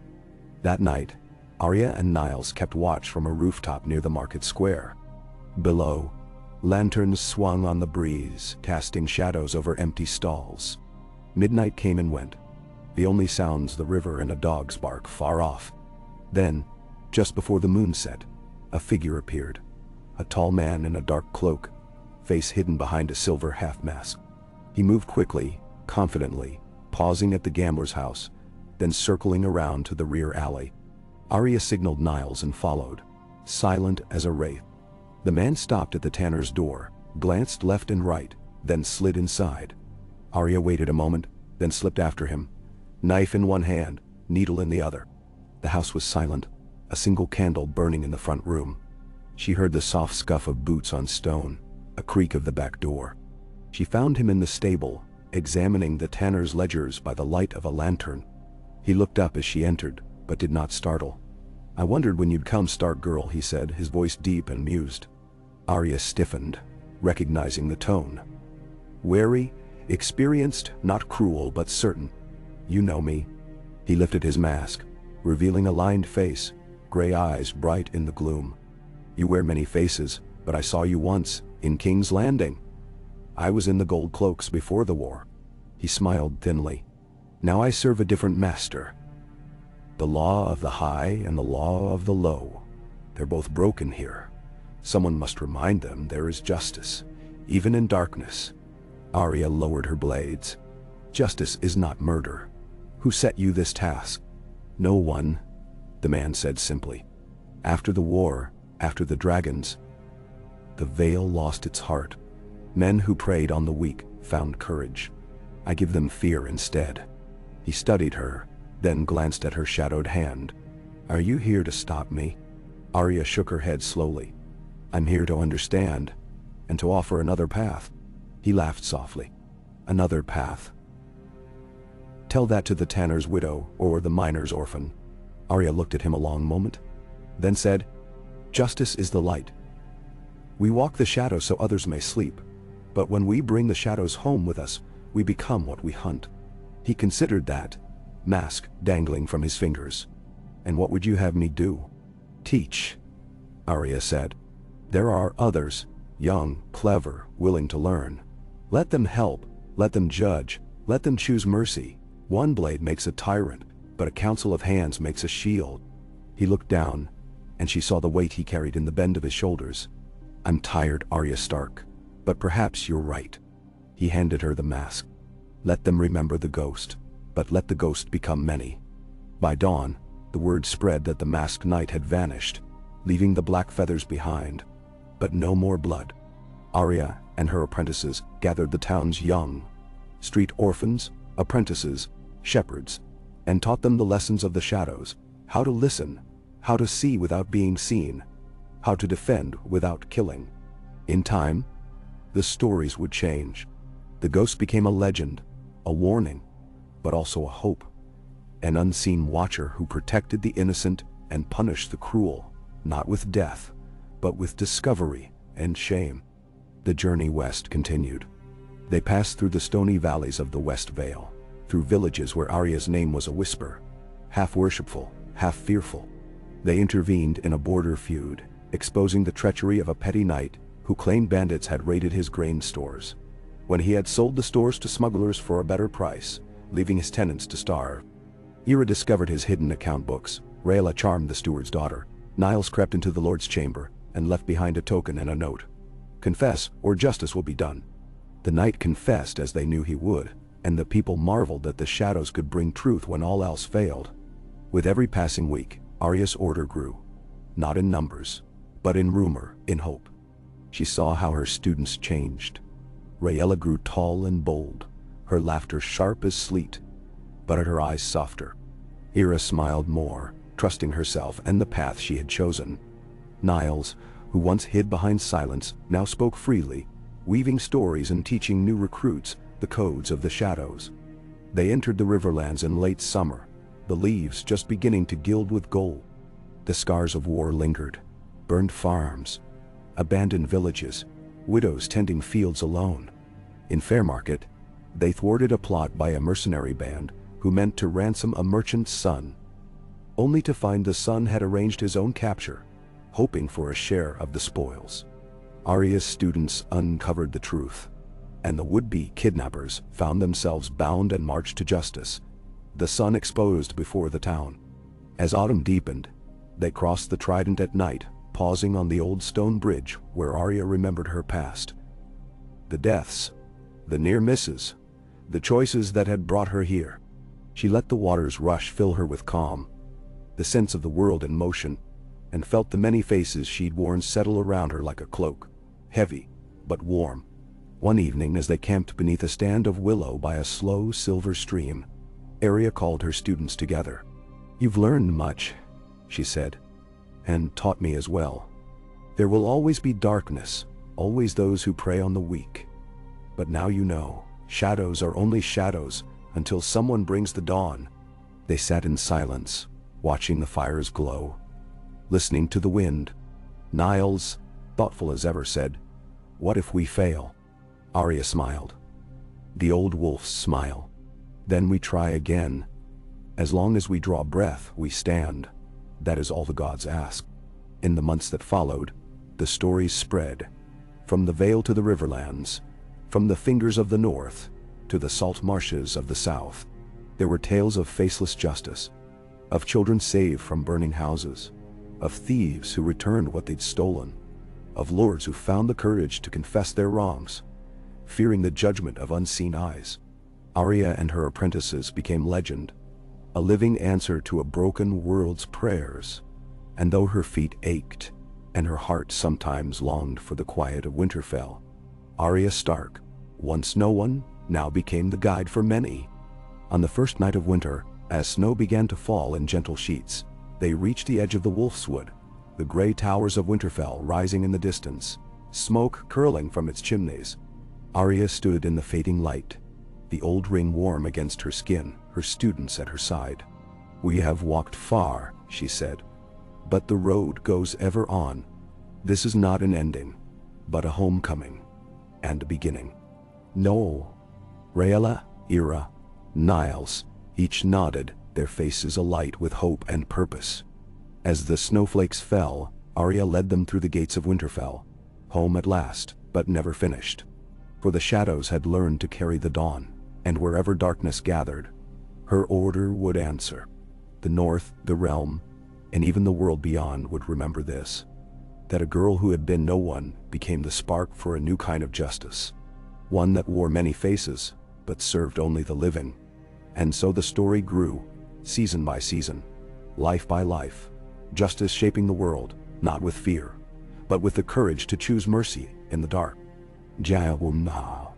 Inside the walls of Winterfell, the world felt older, layered with memories so dense that every stone seemed to murmur with stories. The snow fell steadily, shrouding the towers and the gods' wood in muffled white, turning every path and battlement into a new world for the returning. Arya felt the homecoming as a wordless ache, a longing she had buried for so many years, now awakened with every footstep on familiar ground. Raella, Ira, and Niles watched her, eyes wide with wonder and a hint of caution. This was the place their mistress came from, the wellspring of every lesson she'd given them, that the wolf endures and the pack survives. They crossed the yard as dusk fell, the lanterns already burning in the windows, smoke curling from the kitchens. Arya saw a stable boy's mouth drop open as she passed, the boy's gaze flicking from her to the three cloaked figures who followed. She wondered what tale would be told in the barracks by dawn. Arya Stark come home, a little older, never tamed, with her own shadow pack at her heels. The truth would be stranger than any gossip. A servant brought them into the great hall, its high timbers hung with the banners of House Stark, and the warm, rich scent of venison stew wafting from the hearth. Arya stood for a moment at the threshold, letting her gaze wander over the faces gathered at the benches. Soldiers, retainers, a handful of guests from White Harbor and Barrowton, all eating and talking quietly as if in a dream. She remembered other nights, her father's hand upon her shoulder, Bran and Rickon tossing bread at each other, Sansa frowning over her needlework, Jon in the shadows with his brooding eyes. At the high table, Sansa rose. For a heartbeat, the hall held its breath, watching the Lady of Winterfell descend the steps, her red hair a crown in the firelight, her furs gleaming with snowmelt. Her eyes, so blue, so knowing, fixed on Arya, then flicked to the three strangers who stood behind her. Arya, she said softly, and the name hung between them, full of everything they'd lost and everything they'd survived. Sansa, Arya replied, the word rough with emotion. The sisters embraced, and for a moment, all the long years apart fell away. They were just girls again, daughters of the North, clinging to the one family they had left. Then Sansa stepped back, studying the others with curiosity and caution. "These are," she began. "My students," Arya answered, pride and humility mingling in her tone. "Raella, Ira, and Niles. They have come far." "Them Shandiro." Sansa nodded, welcoming them with a gentle smile, but Arya saw the questions gathering in her eyes. She would answer them in time, but not here. Not in front of so many ears. A place was found for them at the table. Food and mulled wine appeared, the warmth sinking into cold bones. The hall resumed its murmur, but Arya noticed how every conversation bent itself around their presence. How the glances flicked their way, how the returning wolf made all the dogs nervous. She let it be. They had not come for comfort. They had come for something older, deeper, a kind of justice that the North itself demanded. Later, in Sansa's solar, with only the low fire and a single candle lighting the room, the sisters spoke. Arya explained what she had done, what she had taught, and what she had seen.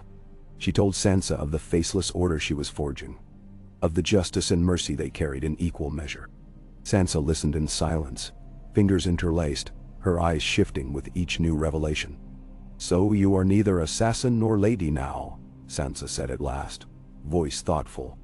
"But something in between." Arya nodded. "We choose. That's what I teach them. To see the world as it is and to decide, not with fear, not with vengeance, but with understanding. And when the moment comes, to act." Sansa's gaze fell to the fire. "There are those who would call that dangerous." Arya smiled, wolfish. "Sometimes danger is what the world needs." They spoke deep into the night, of the North, of their lost family, of the wars that never seemed to end. Sansa asked questions, careful and sharp, probing at the edges of Arya's new order. "Will they serve only you?" she pressed. "Or do they serve the realm?" "They serve the living," Arya replied. "The realm is only worth saving if it protects its people." Sansa was silent, then nodded slowly.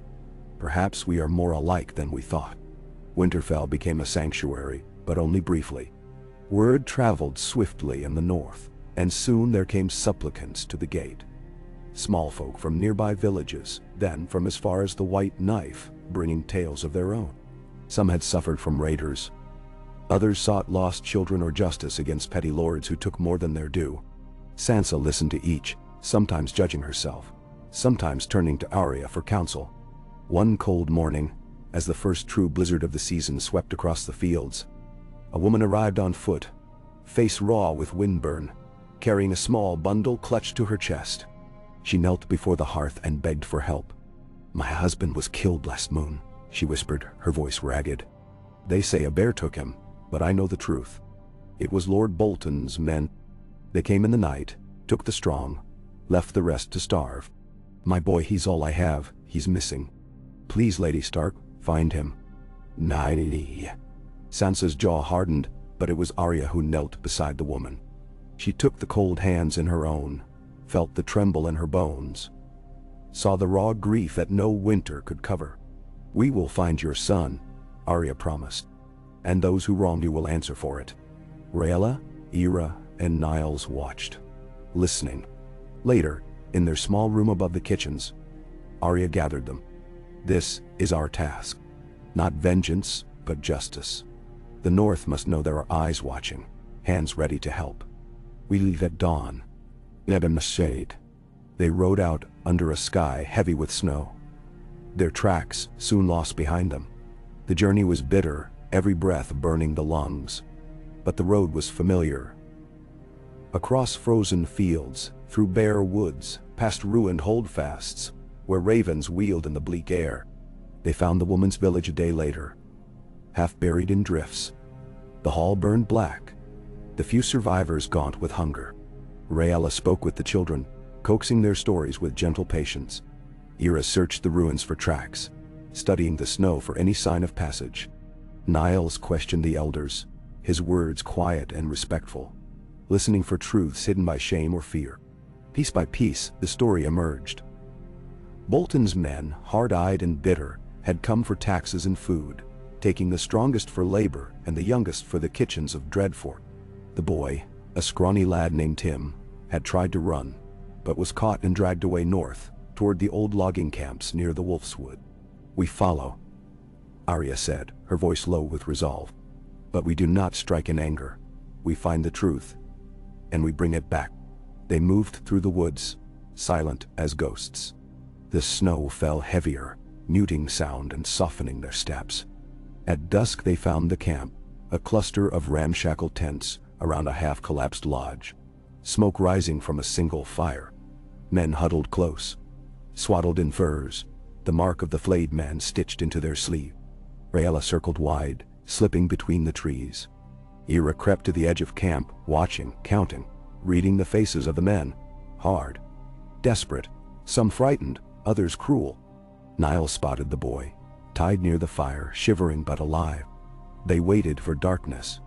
Then, swift as a falling star, Arya and her students moved. Ira cut the boy's bonds while Niles scattered the horses, sending them stampeding into the woods. Rhaella slipped through the shadows, leaving stones at the edge of the fire, each marked with the sigil of the wolf. Arya appeared last, her face masked in snow and moonlight, needle in hand. The men panicked, clutching weapons, eyes darting into the night. Arya let them see her, just long enough to stoke fear, then vanished into the trees. When they searched, they found only the wolf stones and the memory of a voice that promised, "The North remembers." By dawn, Arya and her students were far from the camp. The boy wrapped in Ira's cloak, his teeth chattering but his eyes bright with hope. They brought him home to his mother, who wept as she embraced him. The village gathered to thank them, offering what little food they had left, pressing dried apples and oatcakes into their hands. As they turned back to Winterfell, Rhaella asked, "Will it always be like this? One village at a time?" Beshiano. Oh. Arya thought of the faces she had worn, the lives she had touched and ended, the endless river of need and pain that ran beneath every castle and hovel. "We do what we can," she said. "Every kindness, every justice, it grows. Others will see. They'll learn. And the world will change, little by little." Winter deepened, and word spread. of the wolf's justice, of the faceless shadows who moved unseen, defending the innocent and punishing the cruel. Some called them spirits, others named them witches or gods. But in the quiet corners of the realm, hope began to kindle where once there had only been fear. At Winterfell, Arya's order grew, not by recruitment, but by inspiration. Young men and women came seeking lessons, hoping to learn the dance of shadow and light. Arya chose few, but those she did select were tested with trials of patience, empathy, and cunning. Rhaella taught them how to listen to a lie and find the heart beneath it. Ira showed them how to move unseen, not with speed but with understanding. Niles taught them the language of secrets, how to guard what mattered and share what could heal. Through it all, Arya remained both guide and guardian. She visited the godswood often, kneeling beneath the heart tree, letting the old gods speak to her in the groaning of the boughs and the murmur of wind through red leaves. She thought of her father and mother, of Bran and Rickon, of Jon somewhere beyond the wall. She prayed for them all, and for herself, that she might never become what she hunted. One night, as the wind howled outside, and the snow fell so thick it hid the world, Arya sat by the fire with her students. They told stories of their travels, their fears, their dreams. Ira spoke of her childhood in Dorne, of sandstorms and silent loss.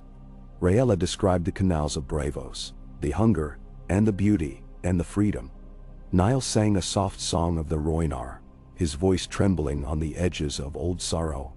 Arya listened, feeling the circle tighten, the warmth of their lives intertwining. She knew that this too was justice, a promise made not with steel, but with compassion, with the simple act of sharing the night. Winter's heart beat slow and strong. The days passed, the snowdrifts rising, the fires burning, the lessons continuing. And always in the night, Arya watched the doors and windows, listened to the cries of the wind, and wondered where her path would lead next. The north was not yet healed, the world was far from just. But here, at least, something new had taken root, a hope as fierce and stubborn as any wolf. And as long as she could walk, Arya would keep the fire burning. One dawn, as the blizzard broke and sunlight spilled gold over the white fields, Arya stood at the battlements, Rhaella and Ira and Niles at her side. She looked out over Winterfell, the smoke rising from its chimneys, the laughter of children echoing in the yards, the distant woods shadowed but beautiful. "This is just the beginning," she said softly. Rhaella smiled, a promise in her eyes. "Wherever you go, we follow." Ira pressed her hand to Arya's shoulder, her silence full of faith. Niles watched the horizon, a dreamer's hope in his heart. Arya let herself believe, for the first time in many years, that the world could be changed. One life at a time, one act of justice after another, until even the darkness learned to fear the coming of the dawn. And so the Faceless Order flourished, not as an army, not as assassins, but as a living answer to a world too long ruled by terror and despair. Their names would fade, their deeds would blur into legend, but the justice they brought, the mercy and the courage, would echo through the ages.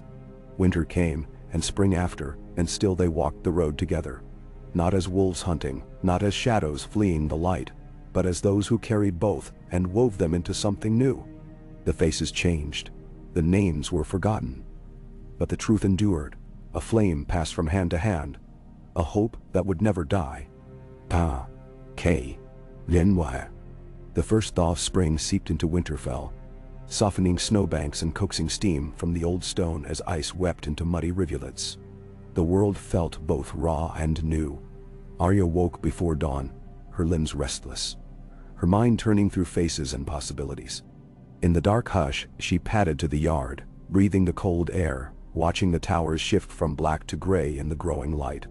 The castle was stirring, servants carrying in firewood, the distant clang of a blacksmith, stable hands coaxing new foals to their feet. Arya relished the solitude, the memory of travel and shadow burning bright in her chest even as she stood among her own. The winter had changed them all.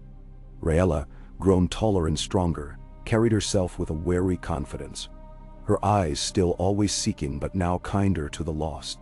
Ira moved with the calm of someone who had found her place, her knife hand steady, her silences deep, but no longer haunted. Niles was a leader among the younger initiates, gentle with words and quick to laugh. But underneath, Arya sensed the steel, a resolve as stubborn as any start. Arya saw the change in herself too. She was both student and master, teacher and seeker. The faces of her order watched her from the training yard and from the shadows, those she had chosen, and those who would yet prove themselves. Justice had become something broader, a force that could shape or destroy. She wore it lightly, but never carelessly. As the sun rose, Arya gathered her three closest for a walk in the Godswood. The snow was gone from under the trees, the moss glowing emerald in the pale light, the air sweet with new growth. They spoke of the Order's future. Who would train the new recruits? Which of the old routes should be scouted for spring patrols, where justice might be needed next? There are tales in the East March of bandits preying on the last winter caravans, Niles said, hands tucked in his sleeves. They take children for ransom if the gold isn't paid. Ira's face hardened. I've heard worse. A peddler came from Deepwood Mott. He said a lord's son there is gathering men, pressing villagers into his service, taking what he wants. The banners he flies are old, but they have teeth. Rayella nodded, eyes distant. Even in Bravos, after a hard winter, the city's shadows lengthen. I think the chaos travels with the seasons. If we move quickly, we can prevent worse. Arya considered, her gaze on the heart tree's pale bark, the deep red eyes that seemed to know all things. The realm heals, but old wounds open easily. We act where we must, but not as lords and not as executioners. Justice is a conversation, not a decree. Niles hesitated. And if justice fails? Arya looked at each in turn. Then, mercy. If mercy fails, then consequence. Never before. Their agreement was wordless, a bond forged in cold and hardship. They left the Godswood together, the day brightening around them, the promise of motion in every step. That afternoon, Arya convened the rest of her order in the old library, its walls lined with scrolls and wolf-headed pillars.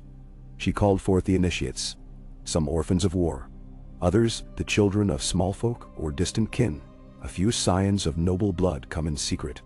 She told them of the bandit raids, the cruel lord in Deepwood, the dangers of easy violence. She spoke of her time in Bravos, of the House of Black and White, of the price of death and the value of a life spared. We are not assassins, she said, her voice cutting through the room. We are not the king's men or the queen's. We are witnesses, shepherds, judges, when none other will judge. The realm is filled with broken things. We do not break them further. We mend when we can. And when we cannot, when darkness will not yield, we become the consequence that darkness fears. Bestun. She met every eye. Some glimmered with fear, others with hope, some with defiance. All listened. Afterward she found Sansa in the solar sunlight pouring through mullioned glass onto ledgers and scrolls. You sound more and more like a maester, Sansa teased, though her smile was tired. Arya grinned. I thought you'd say I sounded like a Stark. Sansa's eyes softened. That too. You worry me, Arya. Every cause becomes a chain, even the just ones. Velim? Arya sat beside her. We serve the realm, not the powerful. If ever I forget that, I want you to stop me. Sansa reached out, squeezing Arya's hand. I will. The next morning, Arya left Winterfell at the head of her order. Rayella, Ira, Niles, and 7 new initiates. They traveled north and west, moving in pairs, seeking news in the villages and crossroads, listening more than they spoke. In the East March, the bandit problem was worse than rumor. Small folk told of masked men descending from the hills, taking grain, horses, daughters. They called themselves the Cold Wolves, claiming kinship with the old kings of winter, justifying theft with talk of ancient rights. When Arya's order tracked them, they found more hunger than cruelty. Men and women with nowhere to go after years of war, their children gaunt, their leaders half mad with cold and loss. Arya approached their camp at night, alone, unarmed, cloak white with hoarfrost. The bandit chief, big, wild-haired, eyes sunken with exhaustion, threatened her with a rusted sword. Arya met his gaze, unmoved. "You can fight us," she said, "or you can let us help. There's land enough to the south. Winterfell has need of strong hands. If you take another child, the pack will come for you." "So." The chief spat, but his hand shook. "The lords take, the small folk starve. Why trust a wolf?" Arya smiled, the old, dangerous smile. "Because I am a wolf, and the wolf's justice is fair. You live if you turn from this path. You die if you do not." He looked at his people. Hungry, shivering, afraid. He threw down his sword. Arya nodded. "You come as free men, or not at all." The cold wolves dissolved that night, most following Arya's offer, a few vanishing into the wild. When they reached Winterfell, Sansa found work for them rebuilding ruined farms. The rest learned what it meant to be part of a pack again. Next came Deepwood Motte. Arya and Ira entered in the guise of merchants' daughters, bringing silk and salt. The Lord's son, Ser Aldrich, young and prideful, had filled his father's hall with sellswords and thugs. He taxed the villagers until their larders were empty, then held tournaments to amuse himself, taking the best of what remained for prizes. Arya watched and waited, noting the faces of the frightened and the cruel. Rhaella worked among the servants, learning who had been hurt, who had disappeared, who still dared hope for change. Niles listened in the alehouses, where the true gossip lived. One evening, as the moon rose over the timbered walls, Arya confronted Ser Aldrich in his own hall. She removed her merchant's cloak, let the wolf ring glint in the firelight. "You shame the North," she said quietly. "You break what your house should protect." He sneered, not recognizing her. A peasant's daughter with sharp words. "Should I be afraid?" Arya smiled. "Yes." A gasp went through the crowd as she called him by name, listing every cruelty, every theft, every peasant girl stolen and every field burned. She showed the servants bruises, the ledgers of stolen grain, the ring of a dead house retainer. Sansa's seal on a letter gave her authority, but it was her calm and the silent shadowed faces at her back that made the room shudder. "Choose," Arya said. "Exile or judgment." Aldrich blanched. His men hesitated, looking from Arya to the crowd, realizing the wind had shifted. The villagers had found hope, and the sellswords, seeing the odds, melted away. He chose exile. Arya watched as he rode out, his banner torn from its staff. She stayed a month at Deepwood Motte, helping the villagers replant, teaching them what she knew of defense, listening to their stories. The North remembered, and Arya made sure it remembered rightly. Everywhere the order went, they built instead of broke. In one village, a merchant's widow who had cheated her neighbors out of bread in the winter was exposed, not with violence, but with the truth of her ledgers read aloud, her debts forgiven in exchange for restitution and service. In another, a hedge knight who had terrorized the roads was brought before the people he'd harmed. Arya insisted he hear every grievance, then serve those had wronged until the wounds healed. As the year turned, the order grew in reputation. Some feared them, lords who had ruled through terror, merchants who had grown rich by cruelty. Others sought them out, leaving offerings at the edges of woods, weaving bits of cloth in the branches of the heart tree. The stories spread, and with them, the hope of justice. One day, as the apple blossoms blew over the fields and the smell of green things rose on the wind, a raven arrived at Winterfell. The seal was royal, King John's hand, from beyond the wall. The message was brief. Darkness moves in the far north. Shadows, not of men. I need your eyes, sister. Arya's heart twisted with longing and dread. She knew the price of answering that call, but she also knew there was no one else who could. She gathered her order.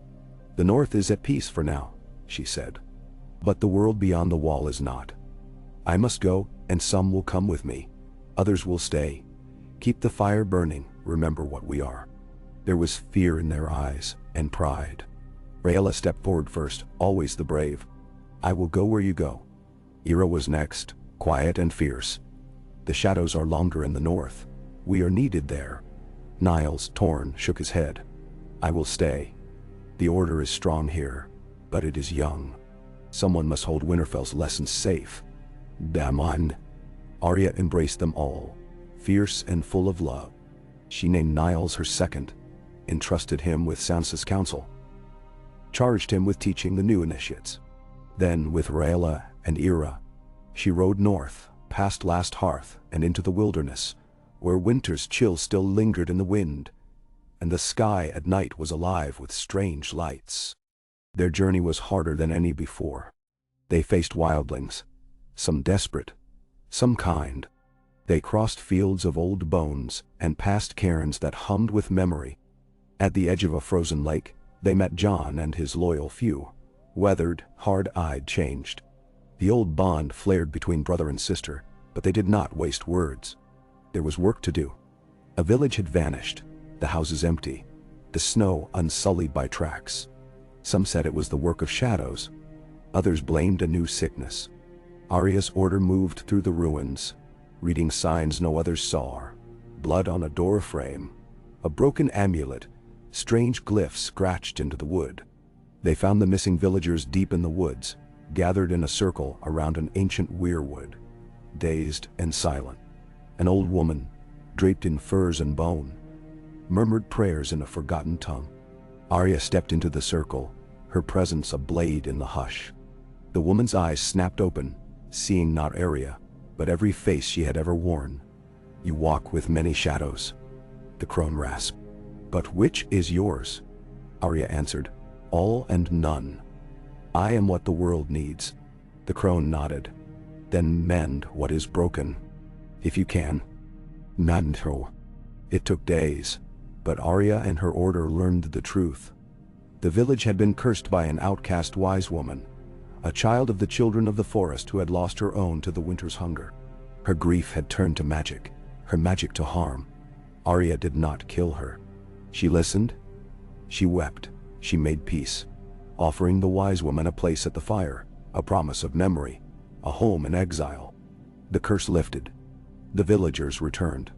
The old woman faded into the woods, but the shadows grew thinner, and the people, for the first time in a long while, remembered hope. Jon watched his sister with pride and wonder. You have become what the world forgot it needed, he said quietly. Not a sword, not a shadow, but a hand held out in the dark. Arya smiled, her face weary and ageless. We all carry darkness. What matters is how we share the light. When spring reached even the far north, Arya and her order rode south again, their hearts lightened, their purpose stronger. At Winterfell, the old order flourished. Justice, mercy, consequence. They became a song sung from hearth to hearth, a promise carried on the wind. And though Arya knew there would always be darkness, always another call, she rested a while among her own, watching her students teach and heal and judge, and letting herself believe that perhaps for a little while the world was right. The faces she had worn became memories. The faces she guided became her legacy. The North endured, not through swords or banners, but through the quiet, stubborn hope of those who chose justice when the world least expected it. And so, Arya's new order walked on, faceless and fearless, weaving peace and truth wherever darkness gathered, forever answering the silent cry for mercy that echoed in every cold and lonely place. Nindaniye. Late spring brought sudden, violent storms to the north, the kind that swept out of a clear blue sky and broke upon the land with drumming rain and bursts of wind that tore new leaves from the birches and rattled the mossy stones of Winterfell's walls. The air grew alive with scent, wet earth, thawed loam, the first promise of green things returning. Every sound seemed sharper in the aftermath, the hollow clatter of shutters, the caw of crows, the nervous laughter of children sheltering in the kitchens. The castle and all within it drew close, as if the storm were a beast outside their door, held at bay only by the stubbornness of stone and memory. Arya was restless, her energy rising with the winds. She had never thrived on quiet alone. Each day she trained with her order in the yards, blades flashing, hands red with the sting of new calluses, sweat streaking the mud and melting the winter from their muscles. She sparred with Rayella until both were breathless and bruised, and then tested Ira's calm with new feints and tricks, finding always the silence and the sharpness that dwelled inside her friend. She taught the initiates. Half children, half wolves now. The old games of the House of Black and White. The listening game. The story game. The game of lies and truth. Even Niles, charged with keeping the lessons alive in her absence, came to the practice yard to test his mind against her blade. And more often than not, she let him win, watching his confidence kindle and burn brighter with each encounter. But for all her efforts to remain grounded, Arya felt the pull of the wild lands and the open road growing stronger. She was not meant for walls and peace, not for seasons measured by sowing and reaping. Sansa knew it too, watching her from the solar windows with eyes full of pride and worry. There were long talks in the quiet hours, between decisions and messengers and letters, about what it meant to lead and what it meant to go. "You'll leave again," Sansa said one evening as the fire burned low and the wind rattled the shutters. Arya nodded, brushing snowmelt from her boots. "I can't help it. There's always a new shadow, a new pain in the world. I feel it like a tug." Sansa smiled, the lines at the corner of her mouth deepening. "And you'll always come home." Arya squeezed her sister's hand. Always.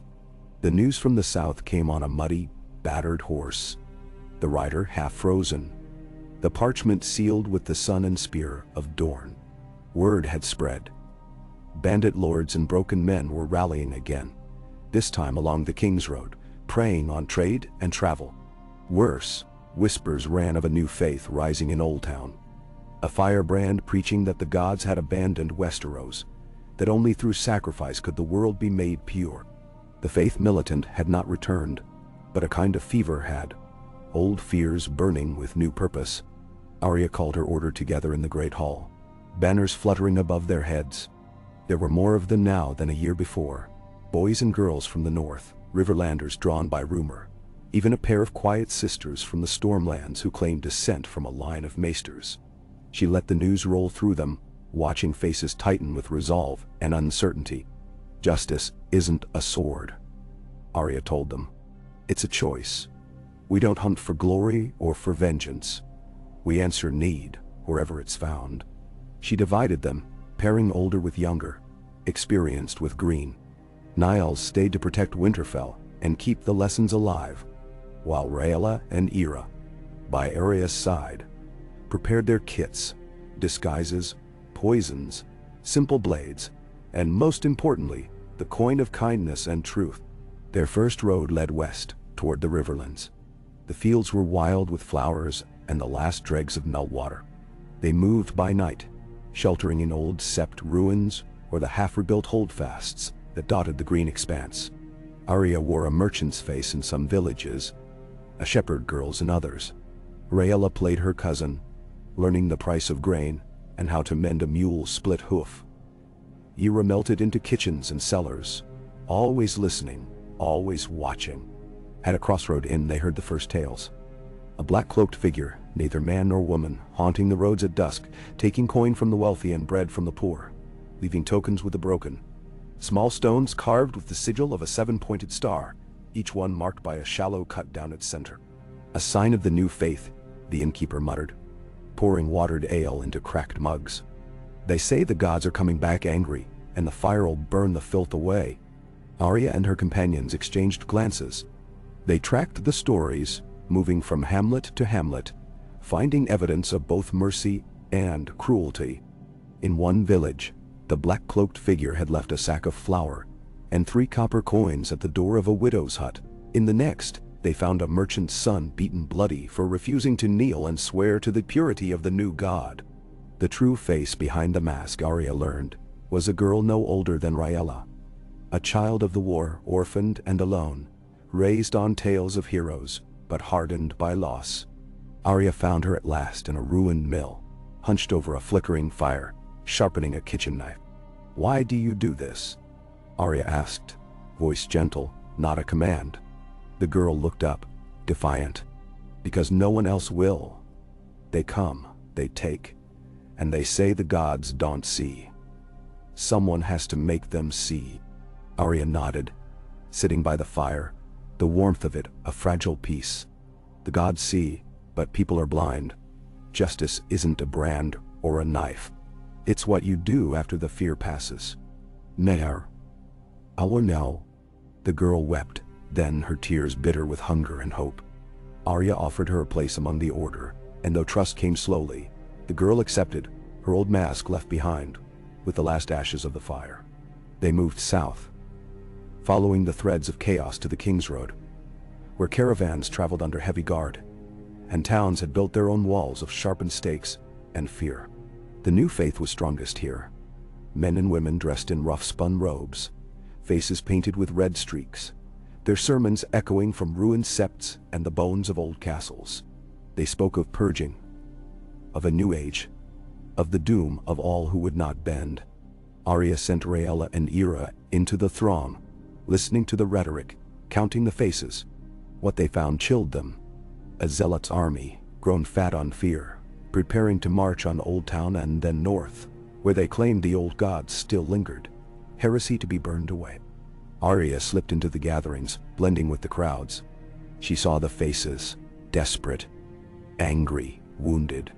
She heard their pain and the promises offered. Clean water, bread, justice. But always behind the words, the threat. You are with us, or you are nothing. The gods demand it. The order intervened quietly. Ira befriended a scribe in the zealots' inner circle, learning of secret plans to poison the wells of villages that refused to convert. Rhaella found the zealots' lieutenants in the taverns, drank with them, gathered rumors of hidden caches of arms, of blackmail, of names on lists. Arya herself followed the leader, a gaunt, intense man named Brother Ryan, who preached with a fury that bordered on madness. One night, Arya confronted him, not with a blade, but with a question. "What do you fear?" she asked as they stood alone in the ruined nave of an old sept. Brother Ryan stared at her, hands trembling. The silence, the empty world. "If the gods have left, what is left for us?" Arya shook her head. "The gods are not gone. They're waiting. Not for blood, but for truth." He spat at her feet. "You know nothing of loss." She stepped closer, letting her anger show. "I know enough to see what you do is not justice. You spread pain because you carry it. You want to burn the world so your own wounds won't show." He struck at her then, but Arya was faster. She held him, not with a blade, but with the flat of her hand on his heart, feeling it stutter. "You can stop," she whispered. "You can choose." He collapsed, broken not in body, but in certainty. The army of the new faith began to dissolve, as stories spread of Brother Ryan's fall, of mercy where there had been only wrath. Arya and her companions moved through the aftermath, patching wounds, mending fences, teaching villages to defend themselves not with hatred, but with courage. In Old Town, they met with Maester Samuel, now Grand Maester, who greeted Arya with tears and laughter both. He told her of the South's new peace, how the citadel had begun to heal, how stories of the Faceless Order had reached even the most learned ears. "We all serve," he said, embracing her. "But you do what I could never do." Arya smiled, the old wolf's smile. "We do what we must." They stayed in Old Town through the summer's end, helping root out the last cells of the zealots, restoring order without bloodshed where possible, with the knife only when there was no other choice. Arya's order became both rumor and legend, their work a living answer to the despair that lingered after too many wars. When they returned to Winterfell, the leaves had begun to turn gold again. Sansa welcomed them home, the castle full of laughter and life. Arya saw Niles had trained the initiates well. Justice continued to ripple outward, every act another drop in the vast dark sea. The years that followed were marked not by battles, but by the slow, patient work of healing. Arya's order never grew large, but its influence spread, quiet, unstoppable. In the Vale, a merchant was found guilty of poisoning his rivals, not by the knife, but by the testimony of those he'd wronged. In the Reach, a petty lord who'd stolen land was made to work it himself. feeding the poor for every year he'd taken. In the Stormlands, a company of sellswords surrendered to the Order, choosing new names and honest lives over the slow death of violence. Arya herself traveled less, but never stopped teaching. She grew older, her hair streaked with silver, her movements slower, but more deliberate. She saw Rhaella become a teacher in her own right, Ira a legend among the children of the Shadow, Niles a master of stories and secrets. One autumn night, as frost painted the windows and the moon rode high, Arya sat alone in the Godswood, the air full of leaf fall and memory. She felt the presence of those she had lost. Her father, mother, brothers, the friends of her childhood, the faces she had worn and the ones she had loved. "We did what we could," she whispered, "and we kept the promise. The world is kinder now, not perfect, but kinder."